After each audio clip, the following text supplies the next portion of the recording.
Extraction successful. That's all you have to do. Hang on.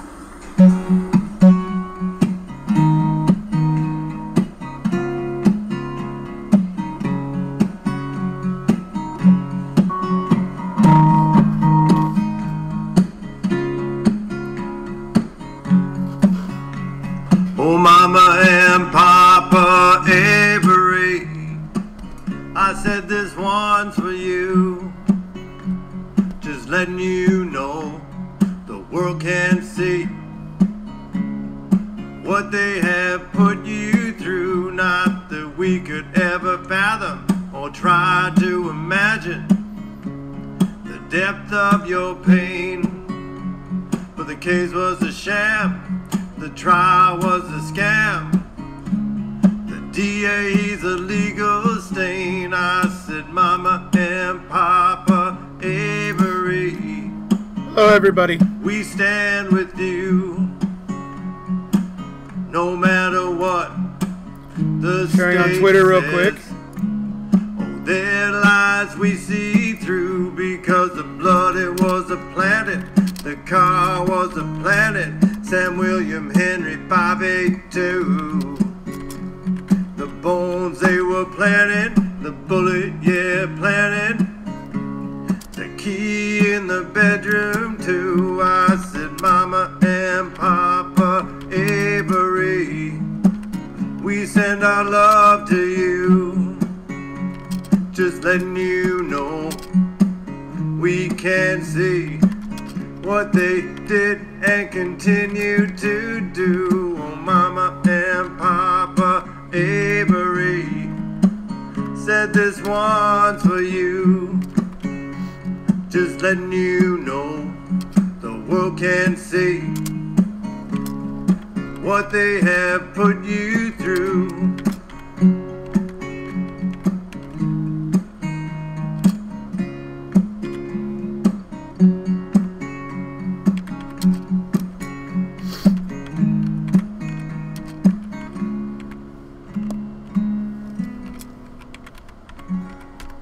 Dang it, Stacy, you're a little quick on that one, buddy. Hello, everybody. How you doing? Just finishing up sharing this on Twitter real quick. Hold on.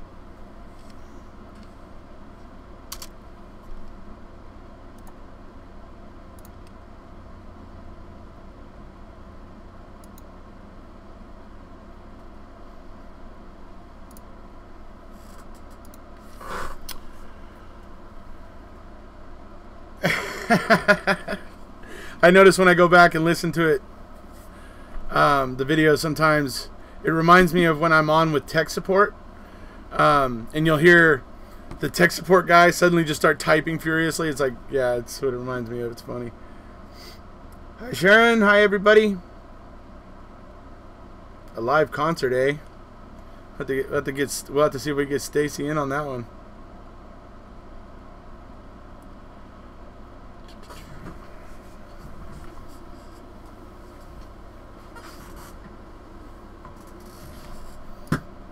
Hello. There we go.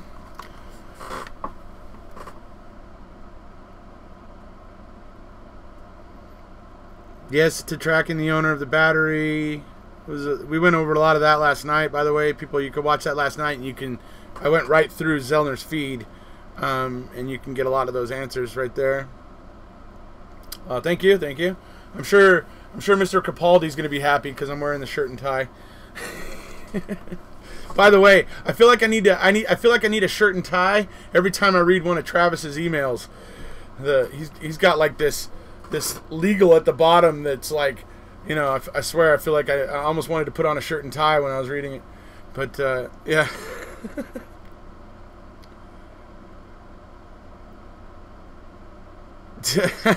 Right? Yeah, that would be funny. If I was the wrongful conviction tech support, right? Yeah. Hey everyone, sorry, didn't realize there was a live chat today, a little behind. Yeah, it's been planned, but if you saw the premiere yesterday, you might have also heard about this live today.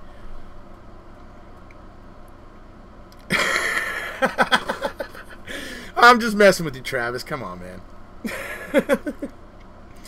Let's see. I was thinking you were a Mormon, looking smart. Oh, you know. I occasionally do look smart. I mean, this isn't the first time I've worn a shirt and tie. I mean, you know, I'm actually going to be getting a bunch more new ties coming very soon here. And I'm actually pretty excited about where the ties are coming from, but I don't want to let the cat out of the bag until I have them in my hand. But I'm really stoked about where they're coming from. And also Mr. Capaldi is sending me another tie that he wanted to give me. So that's on its way right now across the pond. So, yeah. Does everyone realize there was a live chat today? You know, I tried to catch that, Clinton V. I had posted it on my Facebook page, and when I was driving home, I was trying to go to it, and there was like nothing. There was nothing I could click to like listen to anything. I was just totally frustrated. Like, what was this supposed to be? Because I was busy trying to, you know, quickly get it done before I drove home. I was trying to get it playing. You know, but I couldn't get it. I couldn't get anything to play. I was really bummed out about that. I'm hoping to go back later and find it and be able to listen to whatever that was, because I was very much interested. I was very much interested in that.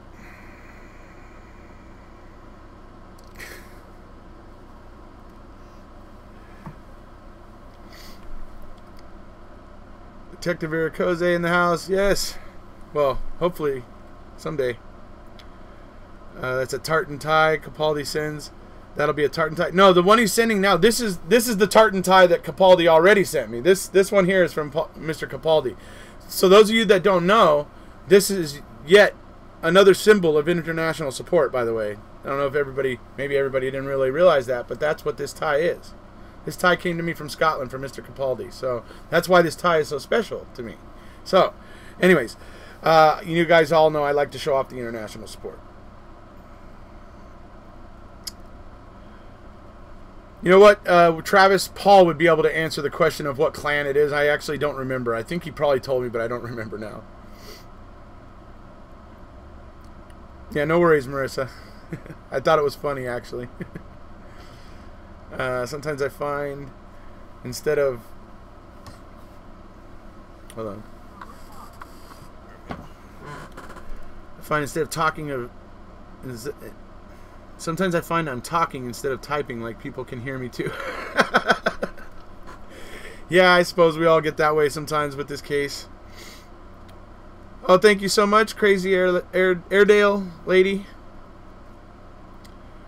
You should have a flag on your wall for each country your viewers come from. I'm slowly doing that. I'm actually... Miss Georgina from Denmark is probably, you know, from the Netherlands over there, the Dutch support page on Facebook. She's probably, you know, about ready to slap me because it's been taking me a long time to get the poster made for the Dutch support. And also, I was sent the rally images for the rally poster from the rally in Ireland back in 2016, the very first rally year. And they had one in Ireland, and so I was sent pictures of that. And I'm meaning to go down and go to the poster guy and get those made up. It's just I've been so busy. I think everybody can understand when I'm going live and uploading every single day. I'm busy. I'm super busy. So that's where that's at. I say I don't care what you wear as long as you wear something.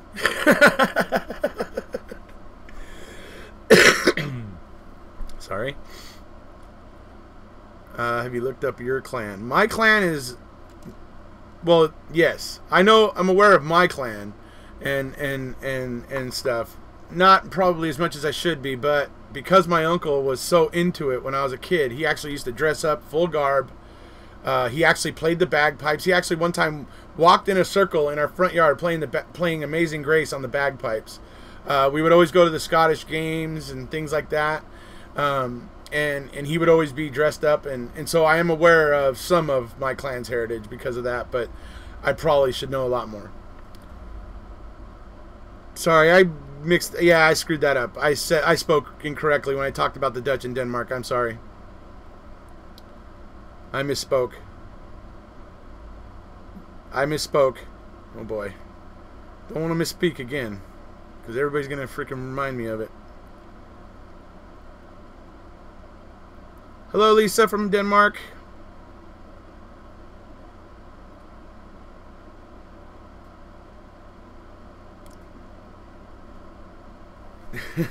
Okay, so at the start of this video, I wanted to kind of say a few things because, you know, we're talking about CIFS, right? Dean and Jerry's new little project, their little nonprofit that they started, which I think is absolutely brilliant. It's absolutely genius if we can get it to catch on. To me, it's important that we get it to catch on, and to get other organizations like this one to catch on, so that lawyers and courts and court officials and stuff are looking to these foundations or these organizations that are dedicating themselves to proving what good science is and what bad science is. And they'll be able to look to these organizations for a standard, and it will clean up a lot of the evidence that comes into our courtrooms, in my mind. It will clean it up, and we'll have a lot less crap evidence in there.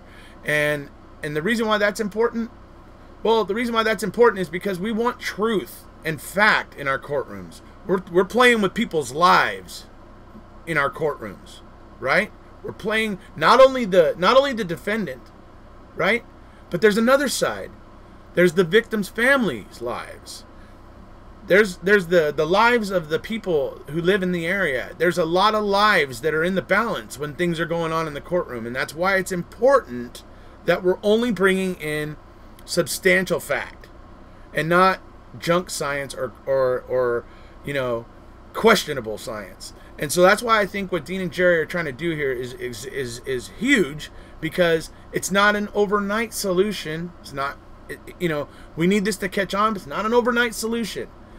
Okay, but it is something that looks to the future, so that 10 years down the road, you know, more court officials and more lawyers and everybody will be checking with these kind of organizations to make sure they're bringing proper science into the courtrooms, and that ultimately down the road is going to be very helpful. As I've said, I know it's easy to want just instant justice right now. Give me what I want. I want it now. But Dean and Jerry are taking a very practical approach to making very effective criminal justice reform here. And like I said, not going to happen overnight, but if this catches on, it could be so huge, and it's just going to take a little bit of time. So that's why I wanted to talk about these CIFs. Unfortunately, my premiere yesterday got kind of overshadowed by the fact that I went live afterward and was talking about Miss Zellner's Q&A, which I'm not going to talk about yet. We can talk about at the end of the video. First half of this video is for CIFs. Just wanted to make that clear. So, but it did get overshadowed by me going live last night, and that live is blowing up. By the way, that live, it's only 13 hours in, and it's already at like 1,700 views. It's just gaining momentum. So that last night's live is actually doing very well. Yeah, it is Dr. Pepper time. Whew, man, that's good. Ah, there we go. Oh, now Paul's here to bust my balls about my misspeaking. It's rough going live, folks. How will it fit into the current situation?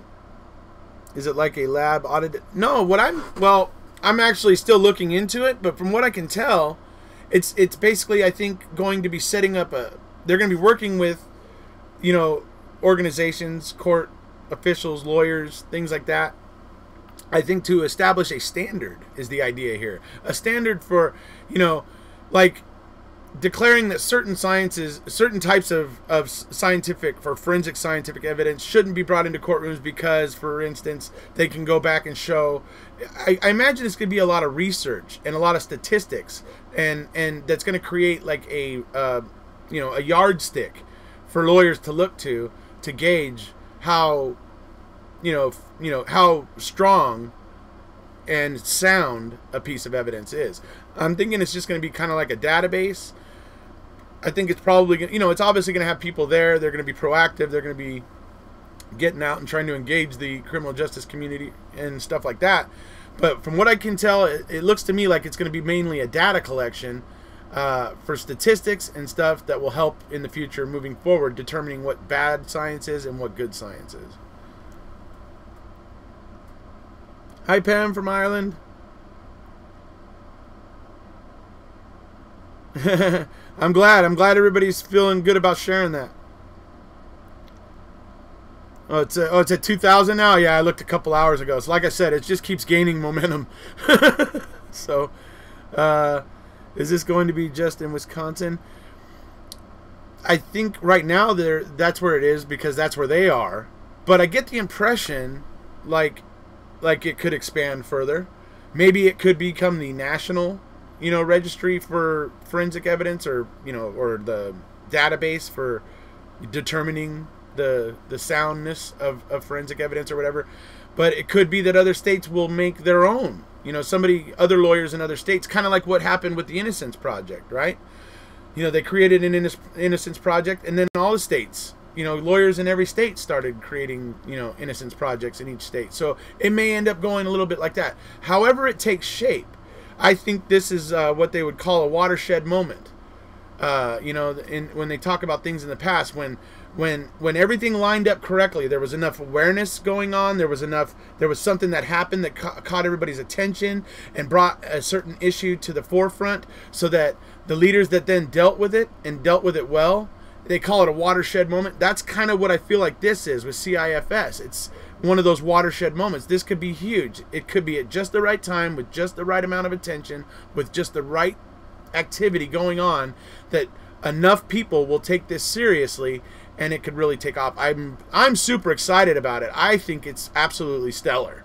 And here's why. Some people out there may be theorizing, you just want prosecution to be able. No, it's not about just the prosecution here. That's not the way I operate. I don't want the prosecution or the defense to be able to bring in crap science. I want them both to be, limited or discouraged in trying to bring in that kind of science on both sides, because the courtroom is the courtroom and we're playing with people's lives.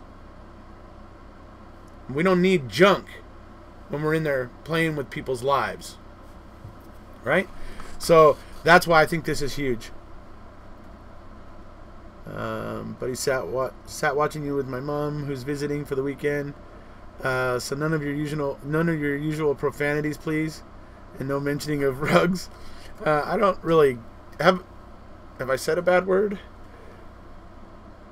Yeah, I'm very proud of what Dean and Jared are doing here. Like I said, I could see my concern about this is I could see where maybe a lot of people could miss the significance of these CIFS, the CIFS. Like I wanted to talk about it because I wanted to, say, this is huge. This could be huge moving forward, because this could develop a standard, and it could create better, just better justice. And like I said, keep the crap out of the courtrooms, because we're playing with people's lives in there. Lots of people's lives are being played with in a courtroom.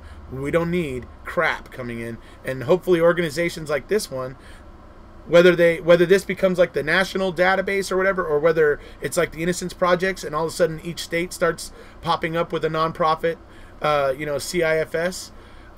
I don't know, but it's going to be interesting, and I hope it catches on.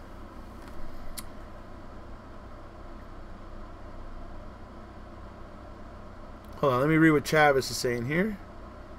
They were in St. Louis yesterday. That's right. They had their launch. What was it? Their launching meeting or something like that, or basically their first time getting together. If you know where that's on, your link. Okay, I will listen to that. I absolutely will be listening to that, Travis. Don't forget, like and subscribe. Yes, please, everybody, like and subscribe, please. Thank you. President Council of Advisors. Hold on. Let me pull my monitor a little bit closer.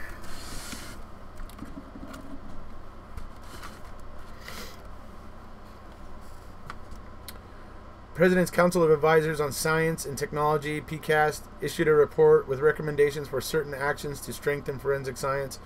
So right, is that it? They'll be making recommendations. I mean, I see it going further than that. I see it where they become like this, repository of the statistics of what science is, what science has been used in courtrooms, how it's been determined, how it's been determined that science is unreliable or whatever, or on the other side of the token, science that's been used in a courtroom and has continuously proven to be very strong and very sound, and to where they create this database of what's good and what's not, and what's acceptable and what's not, and to where eventually it becomes the thing that everybody looks to when they're deciding. I mean, that's hopefully what I'm hoping it's going to become. Maybe it's not quite there yet. Maybe it's just starting out, and it has a more limited scope at the moment. As I said, I intend to look into this a lot more. I absolutely intend to look into this a lot more. So, and I may work with Travis here, because obviously he's the guy who understands all the legal stuff. So he will probably be able to help me come along understanding all of this a lot quicker. It is huge. Yeah. Let's see where to go. It is huge. There are so many cases that I want to look into, but I don't have time. I know, right? I mean, geez. I cover this one, Scott Davis, and then I kind of tend to look into a few others as I go along, but those right there have me slammed. No problem, Nick. It's very timely. Heck yeah, better work. Yeah, better standards. Can't be gambling with people's lives. Absolutely. Did you vid on the Zellner stuff yesterday? I did. Yesterday I did a live about it. You can go check it out. It actually, you'll see the thumbnail for it actually has Zellner tweets, so that's how you'll know you're on the right one. Pipe mark evidence totally discredited. Holy crap! I made a live. Hi Tara. I'm going so early today. That's probably how you caught me. And after AED, yeah, and after this, AEDPA needs to go. Yes, Peter. Absolutely, Peter. Amen. Do you think that as science progresses, that old cases should be looked in at automatically with the new standards? Should it be retroactive? I think, as of right now, I think, yeah, it probably should, maybe. But there's probably going to be a debate to be had there, because people are going to be, there's going to be some people that say that could be detrimental, even though it's fair. They may reason that, and I could see that becoming a very highly heated debate about whether or not it should be retroactive. That would open up some can of worms. I will help you in every way I can, including pointing you in the right direction, resources, etc. Awesome, Travis. I'm happy that you're willing to do that. I know my instinct serves me well, but I could actually probably do with a little bit of more technical knowledge. So thank you for that. This is what Jerry told me when I asked him. About the scope of CIFS, quote, "This project is focused on reform of the whole justice system and will include direct services to individuals as well." So maybe defendants will be able to appeal to CIFS to take a look and take an interest in their case, which that could also be very interesting, because you're going to have a lot of influential lawyers involved with CIFS and things like that, which could make it an effective entity. That people who are stuck in a bad situation and can't get anybody to look at their case seriously and listen to what they're saying seriously, they can go to CIFS and possibly at least get heard. And if there is any merit, then CIFS will have the manpower and the horsepower, I guess, the good lawyers, the respected lawyers and individuals involved in the criminal justice system that are already going to be there, that know how the system works. So last night's live about Zellner tweets. Yes, sometimes you get a new sheriff in town and he goes through cold and insecure cases. Good on them. Wish more were like that. Shelling out, you're absolutely right. And to point that out, there was a case I was working on, the Joni Goodwin case. You guys can type in Joni Goodwin on my channel search if you want. It'll bring up a video. They recently made an arrest, and it was awesome. And the whole thing is that the incoming sheriff he did exactly what you were just saying there. He did exactly that. He went through this cold case. He started reinvestigating it. They worked with a TV show. I believe it's Oxygen Network's Cold Case or something like that. And they were working with them, and they developed some more of the evidence and got another 1 or 2 witness accounts, and they were able to make an arrest in the murder of Joni Goodwin. So that certainly does happen.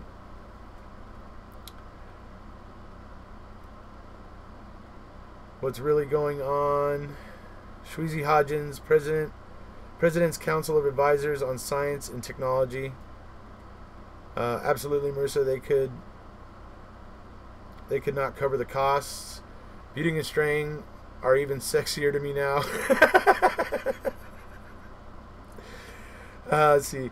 Hi, just tuned in. Hi, Gloria.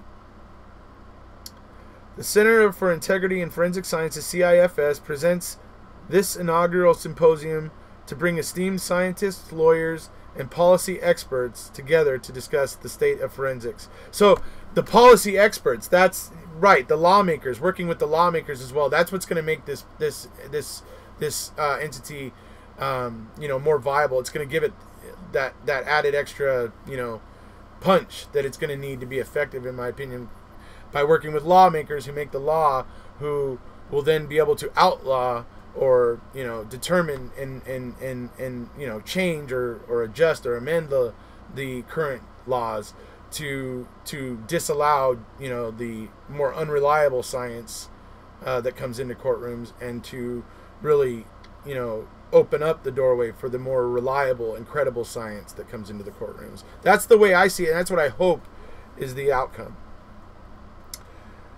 Science and opportunities to build on the work of the NAS and PCAST. I respectfully disagree. This symposium and the future CIF's effort will motivate the public to support efforts to strengthen the reliability. So that's what we're doing, folks. I'm here trying to do what he just said. I'm trying to motivate the public to take this seriously. I think it's important. I can't say it enough. I must have said it 100 times already. So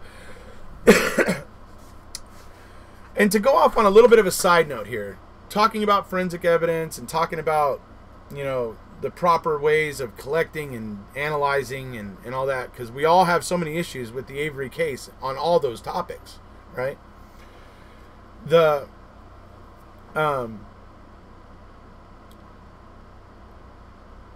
thing that I'm kind of wanting to say in terms of, if there's any law enforcement officers out there watching this, and I know there have been, there may not be right at this moment as I'm talking, but there have been some law enforcement officers from various states tuning in to watch my videos.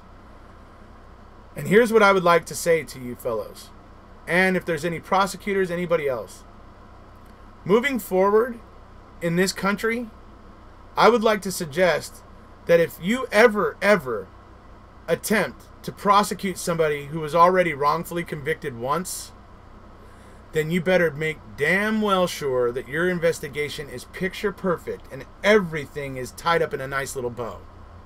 Because if you run a crap thing like Manitowoc and Calumet and the state of Wisconsin ran here with Avery, after wrongfully convicting him, you're going to get a lot of people like me and the people you see here commenting on my videos who are going to say, that's crap. And we're not going to like it. So that is my suggestion to law enforcement officers in the future. When you're dealing with somebody that's been wrongfully convicted once, make sure you do the investigation right. If you're going to go after them a second time, make sure your investigation is not crap, please. That's all I had to say about that. So, okay, here we go. For lawyers, Travis is breaking it down for us here. Lawyers will learn which forensic techniques and methods should be challenged in court, and scientists will learn the testing required to determine whether the evidence is scientifically valid. So that would mean like pre-testing things to make sure that, that it's, I would imagine that's to make sure it looks like it was collected properly, that it was, they test it to make sure that it's, not contaminated, and whatever they check for to make sure it was collected properly, because it's important that evidence be collected properly as well. There's so much that's important with that goes along with this, and that's why I say an organization like CIFS is huge. Do you think what happened to Buting and Strang and MAM opened their eyes up to start this project? I think once they had that platform and there was that many people out in the world that now knew their names, and they knew that there was probably a good chance if they started this that now that MAM came out and they are somewhat superstars when it comes to the legal realm, they're kind of like the rock stars of the legal realm in a certain way, and it could be that they realized that momentum they could capitalize on, and they could start this organization, and I just think it's awesome. I'm glad they were thinking that way. I'm glad that they were willing to use their newfound celebrity that they didn't ask for, but that they're choosing to use that newfound celebrity in this way.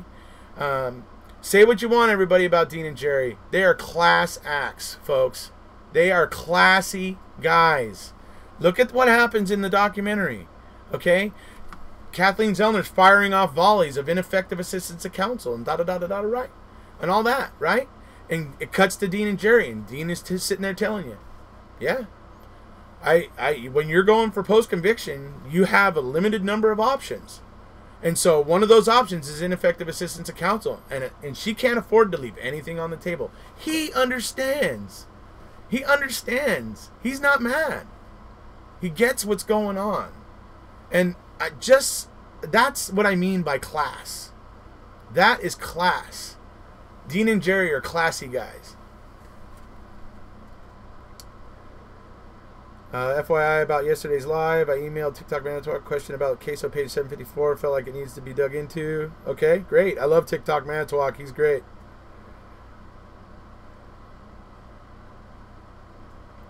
Erekose, you must have been doing live during the Packers-Seahawks game last night. I am beginning to think you're dissing me. Well, I wasn't. It just so happened that my premiere ended and I started the live discussion as soon as I could. So that was the motivation, so it wasn't anything against you. For those interested in learning more about the CIFs, you can go here. Yes. In fact, Marissa, can you... Here, let me see if I can grab that. Copy that link. Copy. There we go. Never mind. I got it.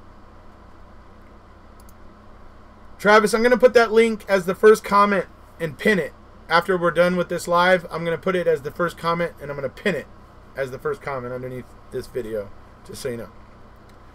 So no whipping up on EDTA test that's not proven, and then using it to try and convict a murder. Yeah, that's a good example. Marissa has just pointed out a very good example. You should do it right the first time. Yeah. I love it. My hubby just rolls his eyes at me because I love forensic files. Member of my family was killed, and forensics is what caught them. It's in one of the episodes. Oh, really? Oh, that's cool. I mean, that's not cool. I'm sorry about your loved one. So basically, not tested. The Avery case, that was a joke. Let's see, what did I miss there?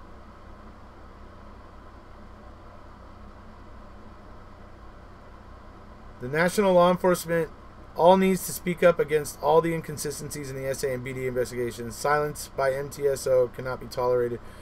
Hey, I'm not asking you, all the law enforcement officers who may be watching this, to do something about what's happening in Manitowoc, but create. I think you guys should have that thought in the back of your heads that when you're dealing with somebody that's already been wrongfully convicted once, you better make sure you're dotting every I, crossing every T, making sure every punctuation is perfect. And I use that writing metaphor, but yes, in terms of investigations, you need to make sure you do those things, especially if you're gonna go after somebody that's already been wrongfully convicted once, especially if it was you who wrongfully convicted them. That's just my thoughts on it. Don't be running a crap investigation like Fassbender and Wiegert did here. I agree, Dean and Jerry did a fantastic job. It is class and dedication to defending the accused, absolutely. I think Dean and Jerry are looking up at hindsight and seeing that they were up against a very dirty group, and they likely do feel that they didn't give effective counsel. They may be looking back on it now and thinking, yeah, you know what? We were opposed to going down this avenue, but they may regret it now. I think there could be something to that. Buting has always had a strong belief in justice. Good on them for jumping, absolutely. I do too, Amber Lee. Even Zellner praises them. Of course, she has to say ineffective assistance of counsel for the case. Yeah, she has to use every tool in her toolbox that's available to her on post-conviction. She has to pull every one of those out and use them. She can't leave any tools in the toolbox. They wrote an affidavit saying they agree with Zellner. Yep.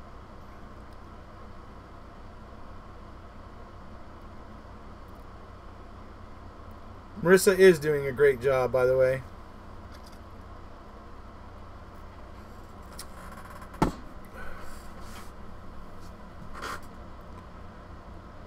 They never believed an attorney would take on Avery. Yeah, I agree. I think they thought this would never come back up and that they would be able to just shut up and it would just go away. And now here they are 3 years later realizing it ain't going away. And, yeah, I think the butterflies are starting to set in. It hadn't been performed since because it isn't too often you have to try and prove planted blood. In OJ, the defense were able to use it to prove the blood was planted. So yeah, there was the EDTA thing, but like I said, now that there's cases that show some of the issues with EDTA moving forward, people can look to CIFS on, say, EDTA testing and go, well, in these previous cases, this was some of the problems. Was the threshold proper? Was what were the limits of the testing? You know, all that technical stuff that goes along with the EDTA testing of whether or not the testing threshold is high enough or low enough, and all that technical stuff. It would be like organizations like CIFS who keep it managed and keep it uniform and keep it, you know, kind of set the standards. That's the way I see it. Dean and Jerry are decent. Why does this thing do that? It's brilliant that they could get in the last laugh in the end and help even more people. I agree. Science ain't worth crap when you have dirty cops planting evidence. Well, that could be true. I know how you feel, Dave. Jason Summers, big thumbs up. Wrongful convictions are simply wrong, regardless of whether it is first, second, third, or fourth time. I agree. I agree. But my point is, I don't want law enforcement officers to feel like they can't go after somebody. You know, I don't want them to potentially miss a guilty person because they're afraid to look at them because they were wrongfully convicted once. But at the same time, I want them to make sure that when they run that investigation on somebody who's already been wrongfully convicted once, make sure you're running that investigation above board. Dot your I's, cross your T's. Make sure you're getting it right. Don't put yourself in the same position that Manitowoc County and Wisconsin have put themselves in. Don't sacrifice your benefit of the doubt. Some of you may remember the live session I did about a week ago where I talked about how Wisconsin and Calumet and Manitowoc, they have sacrificed the benefit of the doubt with people like me who would normally tend to want to believe the state. But when you act the way that they're acting here, because that's the one thing that pisses me off. I'm a very law and order type. And when I see that even the law and order feels like they're above the law, it makes me want to freaking kill people. And when I say that, I mean it makes me see red. It makes me pissed. I don't want to kill anybody. But the whole point is that it's just, how can our system have any integrity if those who are running it feel they're above the law? If the people running it feel they're above the law, there is no law. It's just ridiculous. So that's why it's important to me, and that's why I think law enforcement agents, detectives, prosecutors, all of you, you need to think about that in the future. If you're dealing with somebody who's been wrongfully convicted, I'm not saying to leave them alone and not do anything, but what I'm saying is make sure you run the investigation right. That's what I'm saying.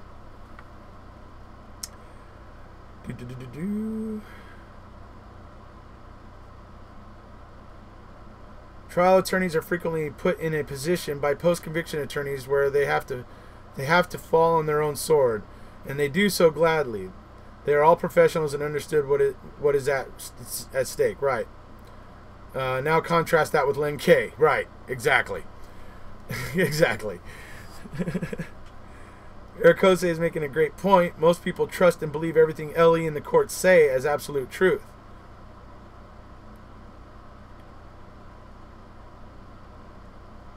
Those acronyms after my name are real. I was offered a job with the LA County Crime Lab, but the pay is far lower than what hospitals pay us. Travis, so Kaczynski standing by his actions in this case is not the norm, especially after the fact. I mean, who would want to stand by his actions? I mean, who would want to do that? Everybody remembers him in MAM1, right? When he's on the news and they come up to him and he starts talking, right? But he thinks, I don't know, it's like he thinks it's like his moment, his Hollywood moment or something. And he like goes, oh, hold on, let me stop. Can we start again? And they're like, oh, we're live, kind of thing, right? And so it's just he starts again. I mean, hamming it up for the camera. It was all about getting the attention because you know what Glenn wanted? He wanted his face in the news because he was trying to get a judgeship. He was trying to become a judge. He was trying to get his face out there. It was all about publicity for him. He ran Brendan, right down, sent him up the river essentially, and yeah, he has no remorse about it to this day. Has no remorse about it.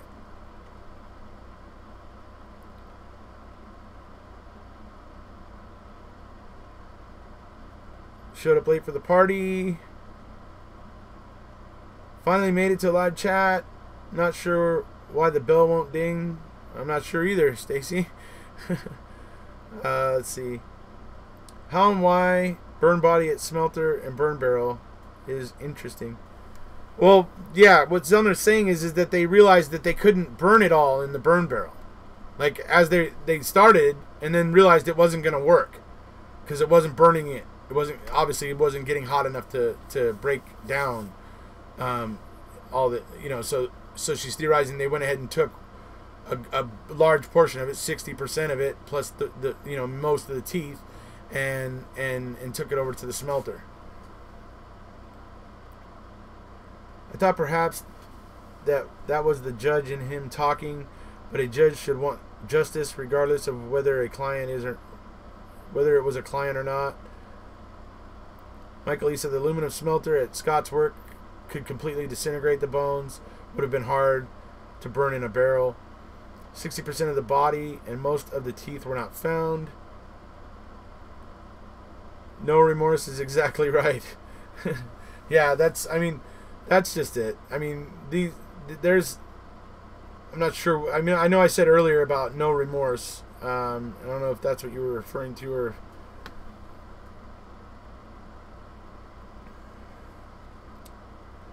But yeah, definitely when it comes to the 85 case, we got guys like Peterson, Sheriff Peterson, and I think even probably like Michael Bushman, all those guys. If you went to ask them today, did Stephen rape Penny Burnson, they would tell you, yeah, they still believe Stephen did that, even though DNA cleared him, and it's obviously Gregory Allen. They are still unwilling to let go. And when you see that kind of clear prejudice, it undermines the state. The state of Wisconsin should be telling these guys to shut the hell up and not talk about the case anymore. And that's they could probably do a lot more, but I can't take Wisconsin seriously when they have these idiots running around saying stupid things like that. I can't take them seriously. Do you think that the forensics, like how the bones were handled, be dealt with too. I think collection methods, it should be a huge part of what CIF focuses on. I certainly think CIFS should be focused very, very strongly on collection methods. And in this case with the bones, yes, the proper kind of archaeological grid set up with lots of pictures so that the process of how they were pulled out is completely documented, so people can judge how the bones were found in what positions to get a better idea.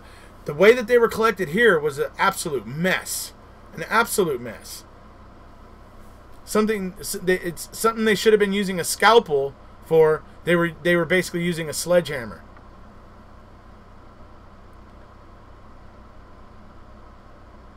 I thought they said that they had 10% of the bones, but KZ is saying 60 is missing. I am not great at math, but last I checked, that is close to a full body. Agreed. Lens actions were abhorrent. DNA consistent, not conclusive. Can you imagine being Penny and walking around and having Ellie look at you, and you know they think you are wrong, and the person in jail? Think about what it must have been like for her when they kept telling her that the right guy was in jail for it, and then she was getting these really creepy calls from Gregory Allen, and he's like breathing heavily at her and saying things to her to upset her and everything, because that was how he got off. He originally scared her and did those things, and then he was able to call her later, and just the sound of his voice, he was getting off on the fact that he was, scaring her. And that's the way these serial rapists and serial murderers, it's what they get off on. They get off on making people feel that way. And she had to endure that while the law enforcement that she trusted was telling her, "Oh no, the right guy's in jail. You don't need to worry. You don't need to worry." And then yet she goes home and gets another call from the freaking mouth breather who starts, saying really sick stuff to her. And, so. Thank you, Lori. They didn't even take crime scene photos of the bones. Yeah, exactly. I mean, they just did such a poor job in this case. They did such a poor job. It's just a ridiculously bad job in the investigation here. And I just don't know how that happens. When you have somebody from the DOJ sent down to be one of the co-lead investigators on this case, and with that, somebody who has experience with investigations across the state of Wisconsin, not just in one little area. So we're not talking about Mark Wiegert, who just is stuck in his one little area of Calumet. DOJ is the entire state, so Fassbender is a worldly, kind of investigator. So the fact that he comes in and this investigation still ends up being a complete pig's ear, well, it should be falling on Fassbender. It should all be falling on Fassbender, in my opinion, and Wiegert to an extent, and I think Poggle to an extent. No, KZ seems to be pointing to Bobby and not just the police, but do you honestly think the police and the judicial system are not involved in the aftermath? I absolutely believe that the state was wanting to re-vilify Stephen Avery. I think it was important for the state that they wanted to re-vilify Stephen Avery. And the reason why that is because if they could re-vilify Stephen Avery, then they could tell the people, look, instead of worrying about these wrongful convictions that have gone before, let's just focus on the future and make sure that they don't happen again. Okay? A total freaking line. It means nothing. But that was kind of what they wanted to kind of get the people thinking, so that when they began to ignore and Peg Lautenschlager backlogged the crime lab, so that all these prisoners that were trying to petition the Innocence Project to test their evidence basically couldn't get the evidence tested because Peg Lautenschlager suddenly changed the parameters, and so much more evidence was coming into the crime lab to get tested at that point that there wasn't any time for them to do anything that the Innocence Project wanted to send over. So there's like all these little things going on. The state had an interest in revilifying Stephen Avery, and I am convinced of that. Whether Zellner's convinced of that or not, or whether she's just not saying it because she's not wanting to poke that dog. She wants to let that sleeping dog lie. It's, she wants to stick to her current, tactics. I get that. But for me, it's clear. the state was involved. The state was somehow involved in this. The state was somewhat knowledgeable of this, because all of this with Avery allowed them to jam the dam that was about to burst open with the 900 petitioners to the Wisconsin Innocence Project, who wanted to get their evidence retested and stuff. And trust me, if even 40 of those 900 would have gotten out, it would bankrupt the DOJ. It would have bankrupted the DOJ. It would have been a huge, horrible thing, and the state had a vested interest in stopping that. Not to mention the $36 million that Stephen was suing for. I mean, that's kind of a separate issue, because to me the state was worried about the 900 people that were petitioning the Wisconsin Innocence Project. That's what the state was worried about.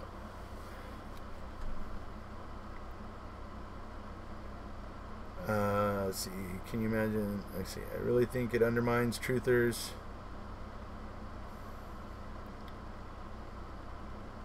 I agree with truther public shaming of suspects and planters that do not take actions to clear their name. Reasonable rules for conduct do apply for that level of shaming.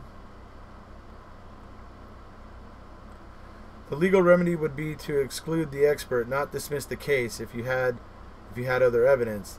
The problem was they had S.A.'s blood in the victim's vehicle. PayPal is better, Tara. We're at this point in time, I'm waiting to see how YouTube's gonna continue to. It seems like maybe they've let up, and if they have, I'll go ahead and okay super chat if you guys want, or I may go ahead and get the Streamlabs. I'm still trying to. Was waiting for this weekend to kind of get into that and see if I was either gonna do Streamlabs or whatever. But yeah, for today, if you really want to, you can go to PayPal and send it to erekosemam@gmail.com.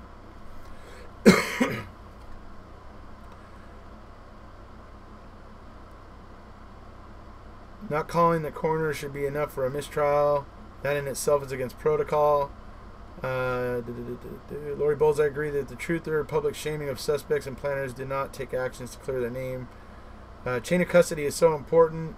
If it's broken evidence, it's supposed to be tossed. Agreed. If Tom Sturdivant, who said I'll take the blame for the lack of photos, what repercussions did he suffer? None. I mean, he was like falling on his sword or whatever, but there was no sword to fall on. Nobody cared. Or nobody that would have prosecuted him for it cared. Quote from Twitter: "Gonna be sad when Avery is posthumously vindicated in 20 years. Meanwhile, Gregory Allen is eligible for parole." Yeah, right. Good to know, Maria's. Bullying. Yeah, bullying doesn't work. Alone that the coroner must not visit the site and take pictures are enough for me to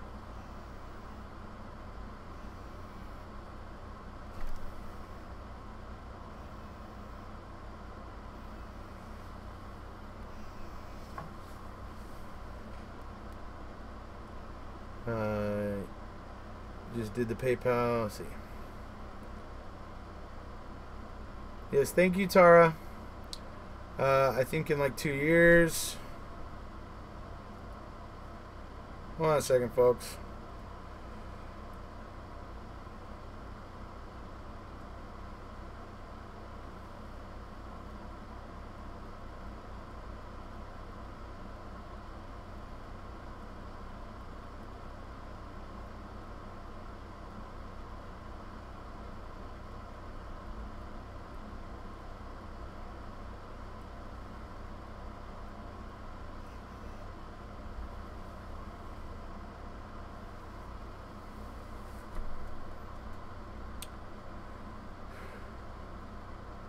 Joseph Beaton, I think like 2 years. There was something last year about him being eligible for parole soon. That is all I know.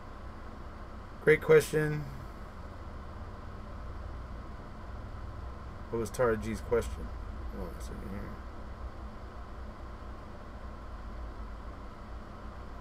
Okay, I don't see it.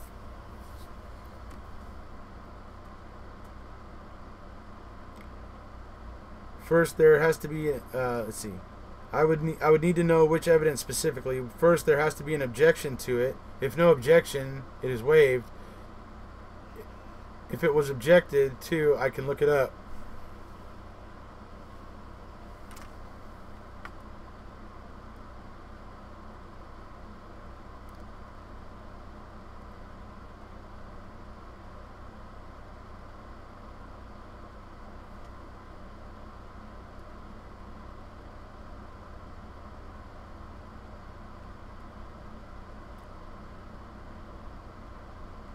That the burn barrel 4 getting cleared, then moving back to the Averys, that is so fishy because that is absolutely not how the chain of custody works. You release it to the owner. Yeah, but Ken Kratz wanted it all stored in Calumet's long-term storage. It's actually in the paperwork. I started brew for the 20th time to started rewatch. Oh, started rewatching? Okay. Okay, thank you. Off the top of my head, I'm thinking they found the key found in his bedroom. I'll go through the trial transcripts and see if the objection was raised. Plus, I don't think it went back to storage. I think that was KK trying to cover his rear. Well, that's what he asked for. I mean, whatever happened, it is maybe a different matter. But that's what Ken Kratz asked for. According to the investigation reports, there was no mixing of blood in the back of the RAV. How does that play in the process of explaining Avery's blood? Only in the front. Anybody familiar with Smiley Face Killer in the Eau Claire area?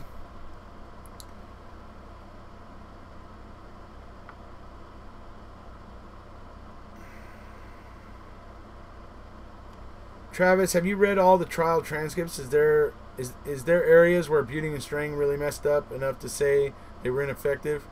I don't know that he's read the trial transcripts yet. That surprises me that Penny said that. Support Mama and Papa Avery and purchase their merch. Yes. Thank you, Marissa. My question was how evidence found by Manitowoc officers wasn't ruled inadmissible. Yeah, how? That is another thing, because, like, the whole conflict of interest, you know,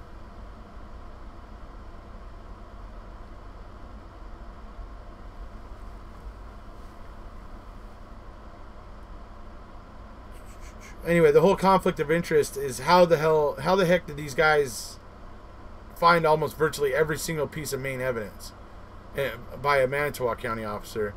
It's just strange. Judge Willis imposed no reasonable limitations on the prosecution or LE. You can watch it later. It's great.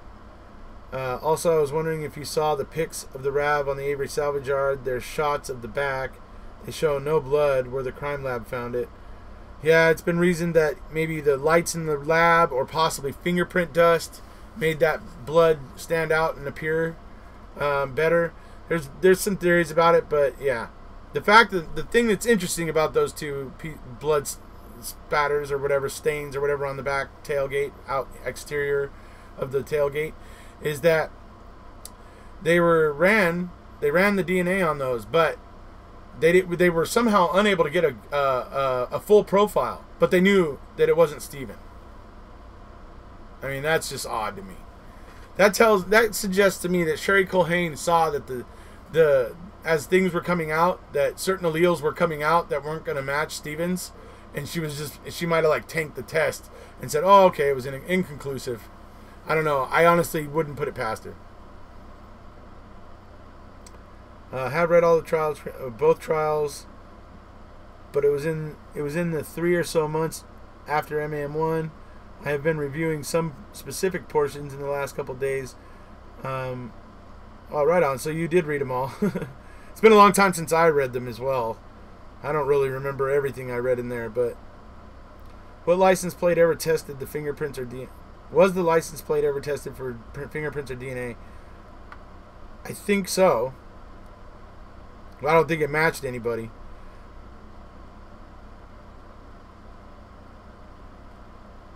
Had a great commenter that I sent to you recently. My callback saying that Brendan should have taken the plea bargain.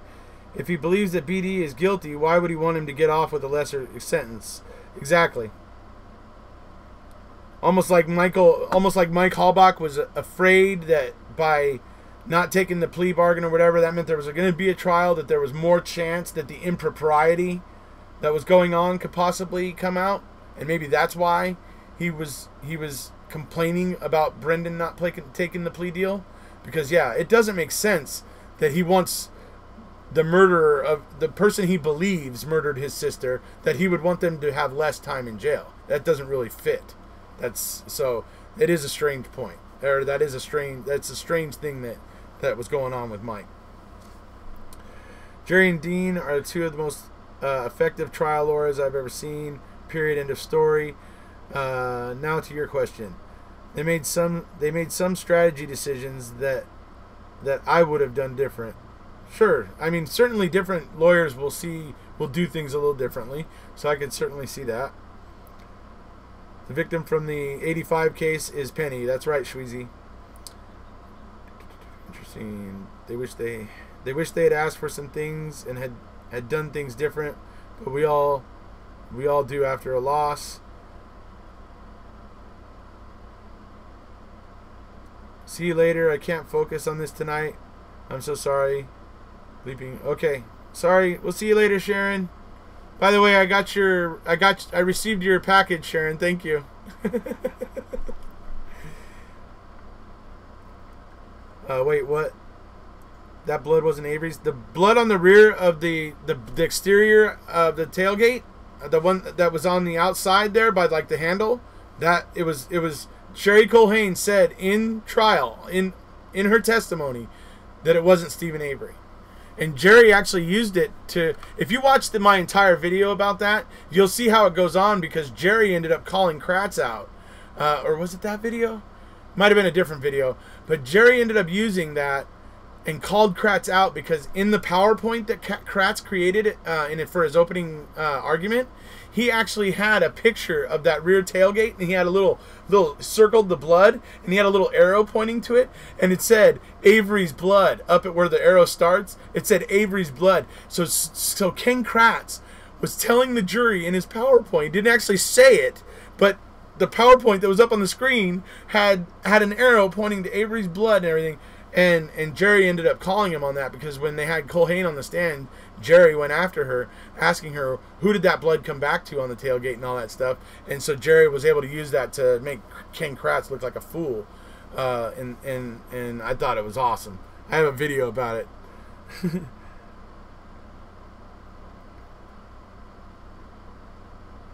It's obviously that Bobby is a suspect in which Kathleen is referring to, but when she's asked if he's suspect, she says he won't interview with her. Well, he won't go see her. She can't talk to him. So I think that's mainly another reason why she keeps talking about him. We are pissed at how the statement Kratz made in the media influenced Stephen's chances at trial. What do you think Zellner is putting her theory out there and putting a spotlight on BOD? I think Zellner's out there trying to get people aware that there was impropriety here. No matter what, there was impropriety. And she's gonna keep digging at it, and she's gonna keep bringing it up, and the more that Wisconsin continues to completely deny any impropriety, is making them. They're just digging themselves in deeper and deeper and deeper and deeper. Does what they did or didn't do rise in IAC? I have read the IAC grounds in Casey's motion, and I don't think that is her strongest argument. But it would be IAC for her. For her is she didn't raise them. IAC.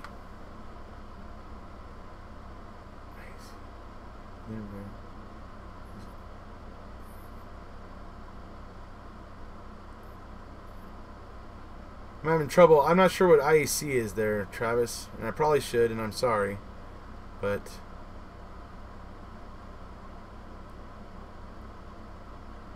let's see. An MAM2 KZ says that she's going to be testing the plate for DNA. And okay, so she's going to be testing it. Actually, it is pretty shocking that it hasn't been tested. Any explanation about Colburn calling in the plate he wasn't looking at? Exactly. Nope, still no explanation. Paul Capaldi doesn't mean that he wanted him to take the plea. Just said he shoulda. Let's see. Kratz has different obligations as a prosecutor than the defense. Take care, Sharon. Question: Do we know how the Averys feel about Zellner's tweets from yesterday?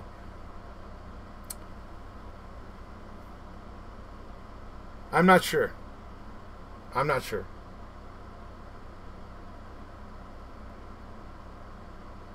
Take care, Sharon. By Sharon. Was it Scotch? Oh man, now you made me want Scotch. I sleep okay at night with what KZ is calling out. Travis, have you read the case reports as well? I don't know if that was available to Dean and Jerry before trial, but so many questions are in there that could have blown the trial to pieces.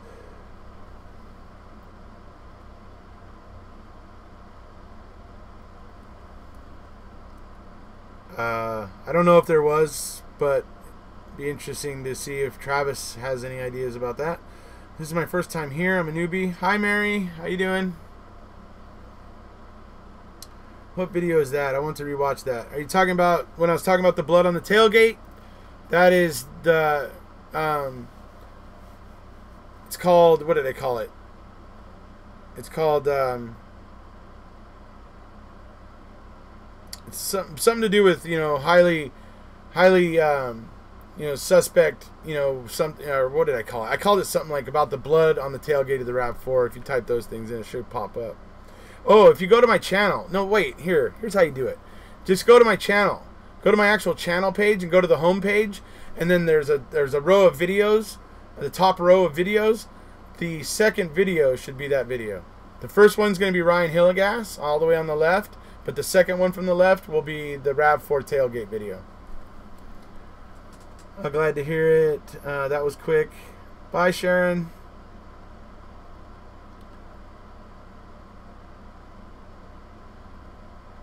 Welcome, Mary. Any developments on the special agent Kelly? Oh, the Kathy Williford thing. I don't know anything more about it, but I do have something in an email, I believe, that I need to go look at. So I may be revisiting that soon, possibly.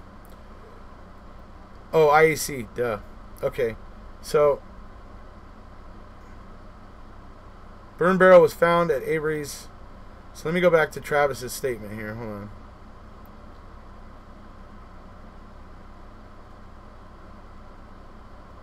So, okay, does what they did or didn't do rise is IAC? I have read that IAC grounds in KZ's motion, and I don't think that her strongest argument. Okay, I believe they're. Oh, I concur with that, Travis. That they're not her strongest argument, but like we've all said, got to use every tool in the toolbox, right? Even if it's not the strongest, you still gotta, sometimes that it's the addition. Sometimes your evidence is there and stuff, and sometimes the addition of that extra little straw that gets thrown on the camel's back essentially causes the breaking. So, but definitely I would say the IAC is probably not her strongest argument. I agree. Erekose IAC is Inventors Assistance Center. Helps public by providing patent information and services. Yeah, that's funny. Thanks, Phoebe. Pity he was not more aggressively questioned on this. See, I read all the exhibits, including all reports, including CASO, MSO. Exactly, Pam. Jerry questioned him. Oh, emails about Kathy, eh? Hopefully, it's a good, juicy email for us. Well, it's some information that I have to look over. Anyway, there's more than one burn barrel in that property. Oh, there's all kinds of burn barrels all over the property. MEM, EDTA, AEDPA, TH, ASY, BOD, SA, queso. You need a degree in Scrabble to keep up with this case. and Ali, that's one of the things I find very frustrating about Reddit. Although I think Reddit is a wealth of knowledge, that particular bit right there that you're calling out is one of the things I find frustrating about it. Yes, every tool. It would be IAC for. It would be ineffective assistance of counsel for KZ not to raise them. Absolutely, that's a good way of looking at it. IAC is a pathway to an evidentiary hearing, so you have to do it. Exactly. What officers were embedded in this case? Who were also involved in the old rape case or had something to do with the 36 million lawsuit? LOL Scrabble, the MAM acronym.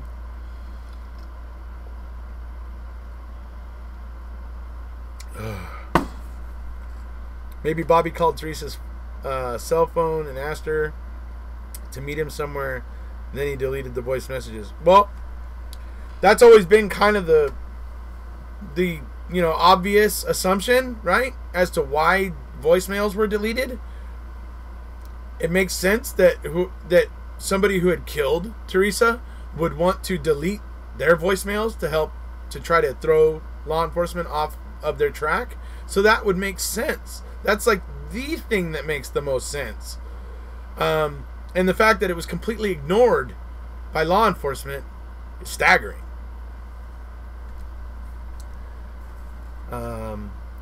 There'd be cell records. Paul has sent me a full list of abbreviations. He actually even made a post on Facebook one time that God, that thing ran for days and days, man. People were commenting on that thing for days and days. It was pretty funny. Paul's got a sense of humor. The Mad Scotsman there. He's got a sense of humor. Did Bobby have a girlfriend at that time? I don't think so. Joseph Beat, in my opinion, isn't the say-all, end-all, but it was one of the few things I have been able to look at it closely. There are always coincidences in every case. They cut both ways.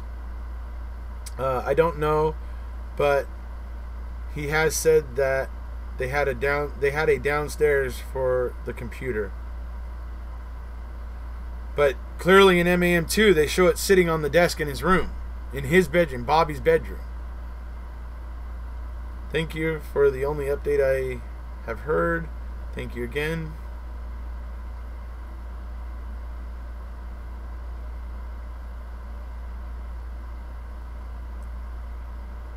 You think if they want to frame Stephen that bad, the crime would be airtight? What did Travis update?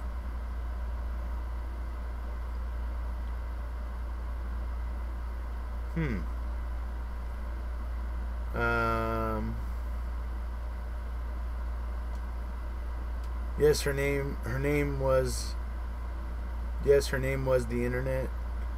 The fact that Judge Willis didn't think that it was important, that the voice messages were important. I know how those erased voicemails were deemed irrelevant in any way. I don't care how you're looking at it. How the hell, in any way, shape, or form, can you determine those two deleted voicemails as irrelevant? Mind-boggling, truly. The mysterious two-story double wide. Yes, the virtual violent porn girlfriend. Very healthy relationship. Oh, jeez. Judge Willis was biased for sure. I think so. Just thinking, if it was a sexual motive, who would be more likely? Who would be more likely?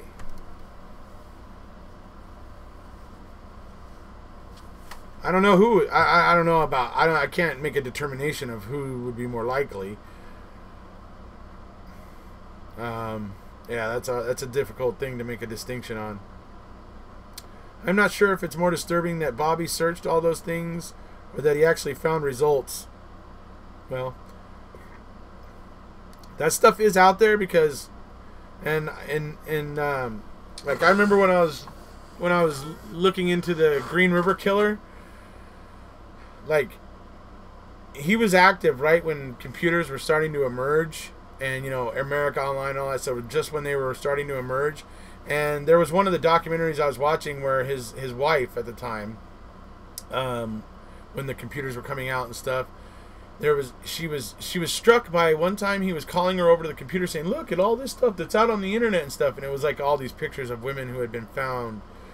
Some of them were actually his, some of them were other serial killers kills and stuff like that, but he was like calling her over like, Joe, you can see all this weird stuff on the internet, like he was pointing it to her, and she always thought that was odd.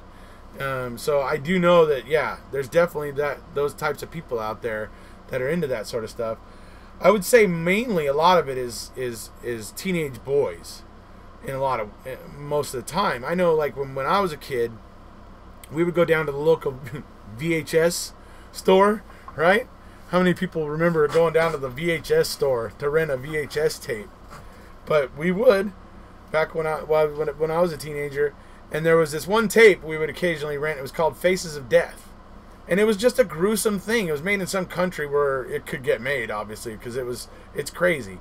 There's really, really, really strange, horrific things in it. And so, but we were just morbid teenagers, and we were just like, you know, looking to be grossed out and that sort of thing. And so we would rent that. So I can see an interest in that sense. And I mean, and it was common, like all the like boys wanted to see Faces of Death, and it was something that all the boys, you know, at least where I grew up, were all looking to eventually see it at least once. So I know there is a fascination, there is a interest when you're young. So you know, maybe it's only that, and maybe law enforcement used it to bully Bobby or whatever. But we got to remember that Zellner's theory also includes planting the blood in Stephen's sink. And so it fits a lot better that somebody like Bobby, who would know Stephen had cut his finger and stuff like that, could have gotten in there and gotten that blood to plant. So there's more things there's so many things to think about when you're trying to make a coherent theory. So it's, you know, anyway.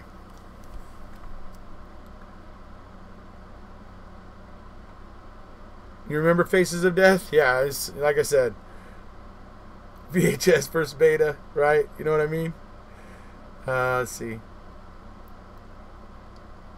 And if you didn't rewind, you were fined. Yes. Tapes used to have a little sticker on them that said "Be kind," and it would be spelled "B" like a bee for a beehive. Be kind and please rewind.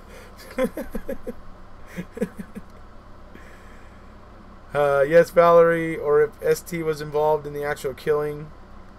Said that there was a car at ST trailer that ST wanted to sell so many things. How did Scott's trailer catch on fire? Don't know. The rewind fee. The motive is in KZ's motion for post-conviction relief is discussed at length and in more detail. There is some shifting.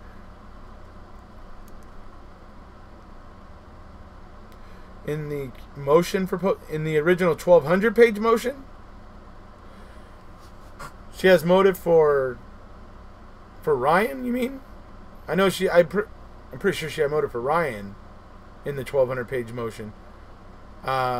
She ended up filing amendments about Bobby and Scott after the 1200 page motion, if I remember correctly.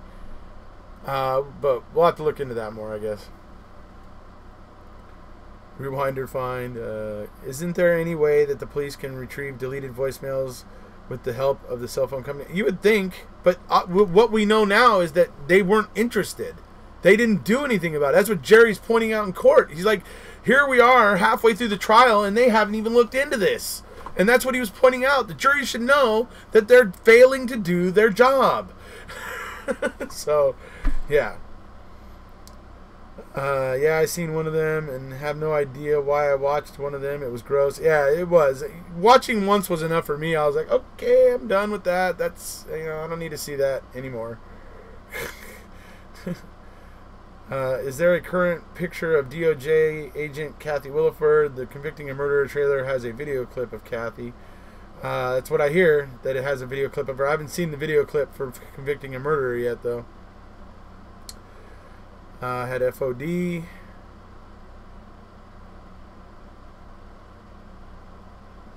Did you notice one of Casey's tweets, her reply to a question about Bobby? Her reply mentioned serial killer. Yes, we showed it last night. Ken did not take the bar because Wisconsin doesn't require. Exactly. I've shown a screenshot how recently in one of my live videos how they don't require if you graduate from the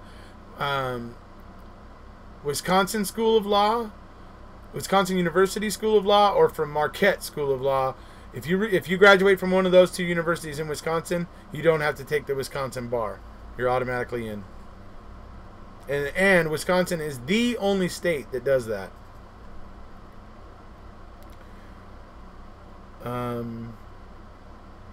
Amber Lee, yes, but according to Queso files, they weren't too cooperative. I think that is human nature for some of us in true crime. I was very involved in the West Memphis 3.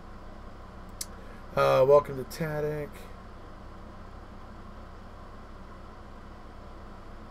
Where did Barb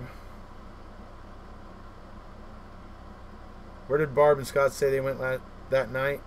I'm not sure. I'll try again, Erekose. The joke was BOD's girlfriend's name was the internet. Oh, yes, okay. Yes, okay. Haha. Seems a lot of stuff is being set on fire or destroyed. Yeah, don't you think? That's what I was. Bobby's Blazer, fire. Scott's trailer, fire. Burn barrels, fire. I mean, Manitowoc County gravel pit, fire. Sander Road, fire. I mean, why is there so much stuff burning everywhere? Anyways.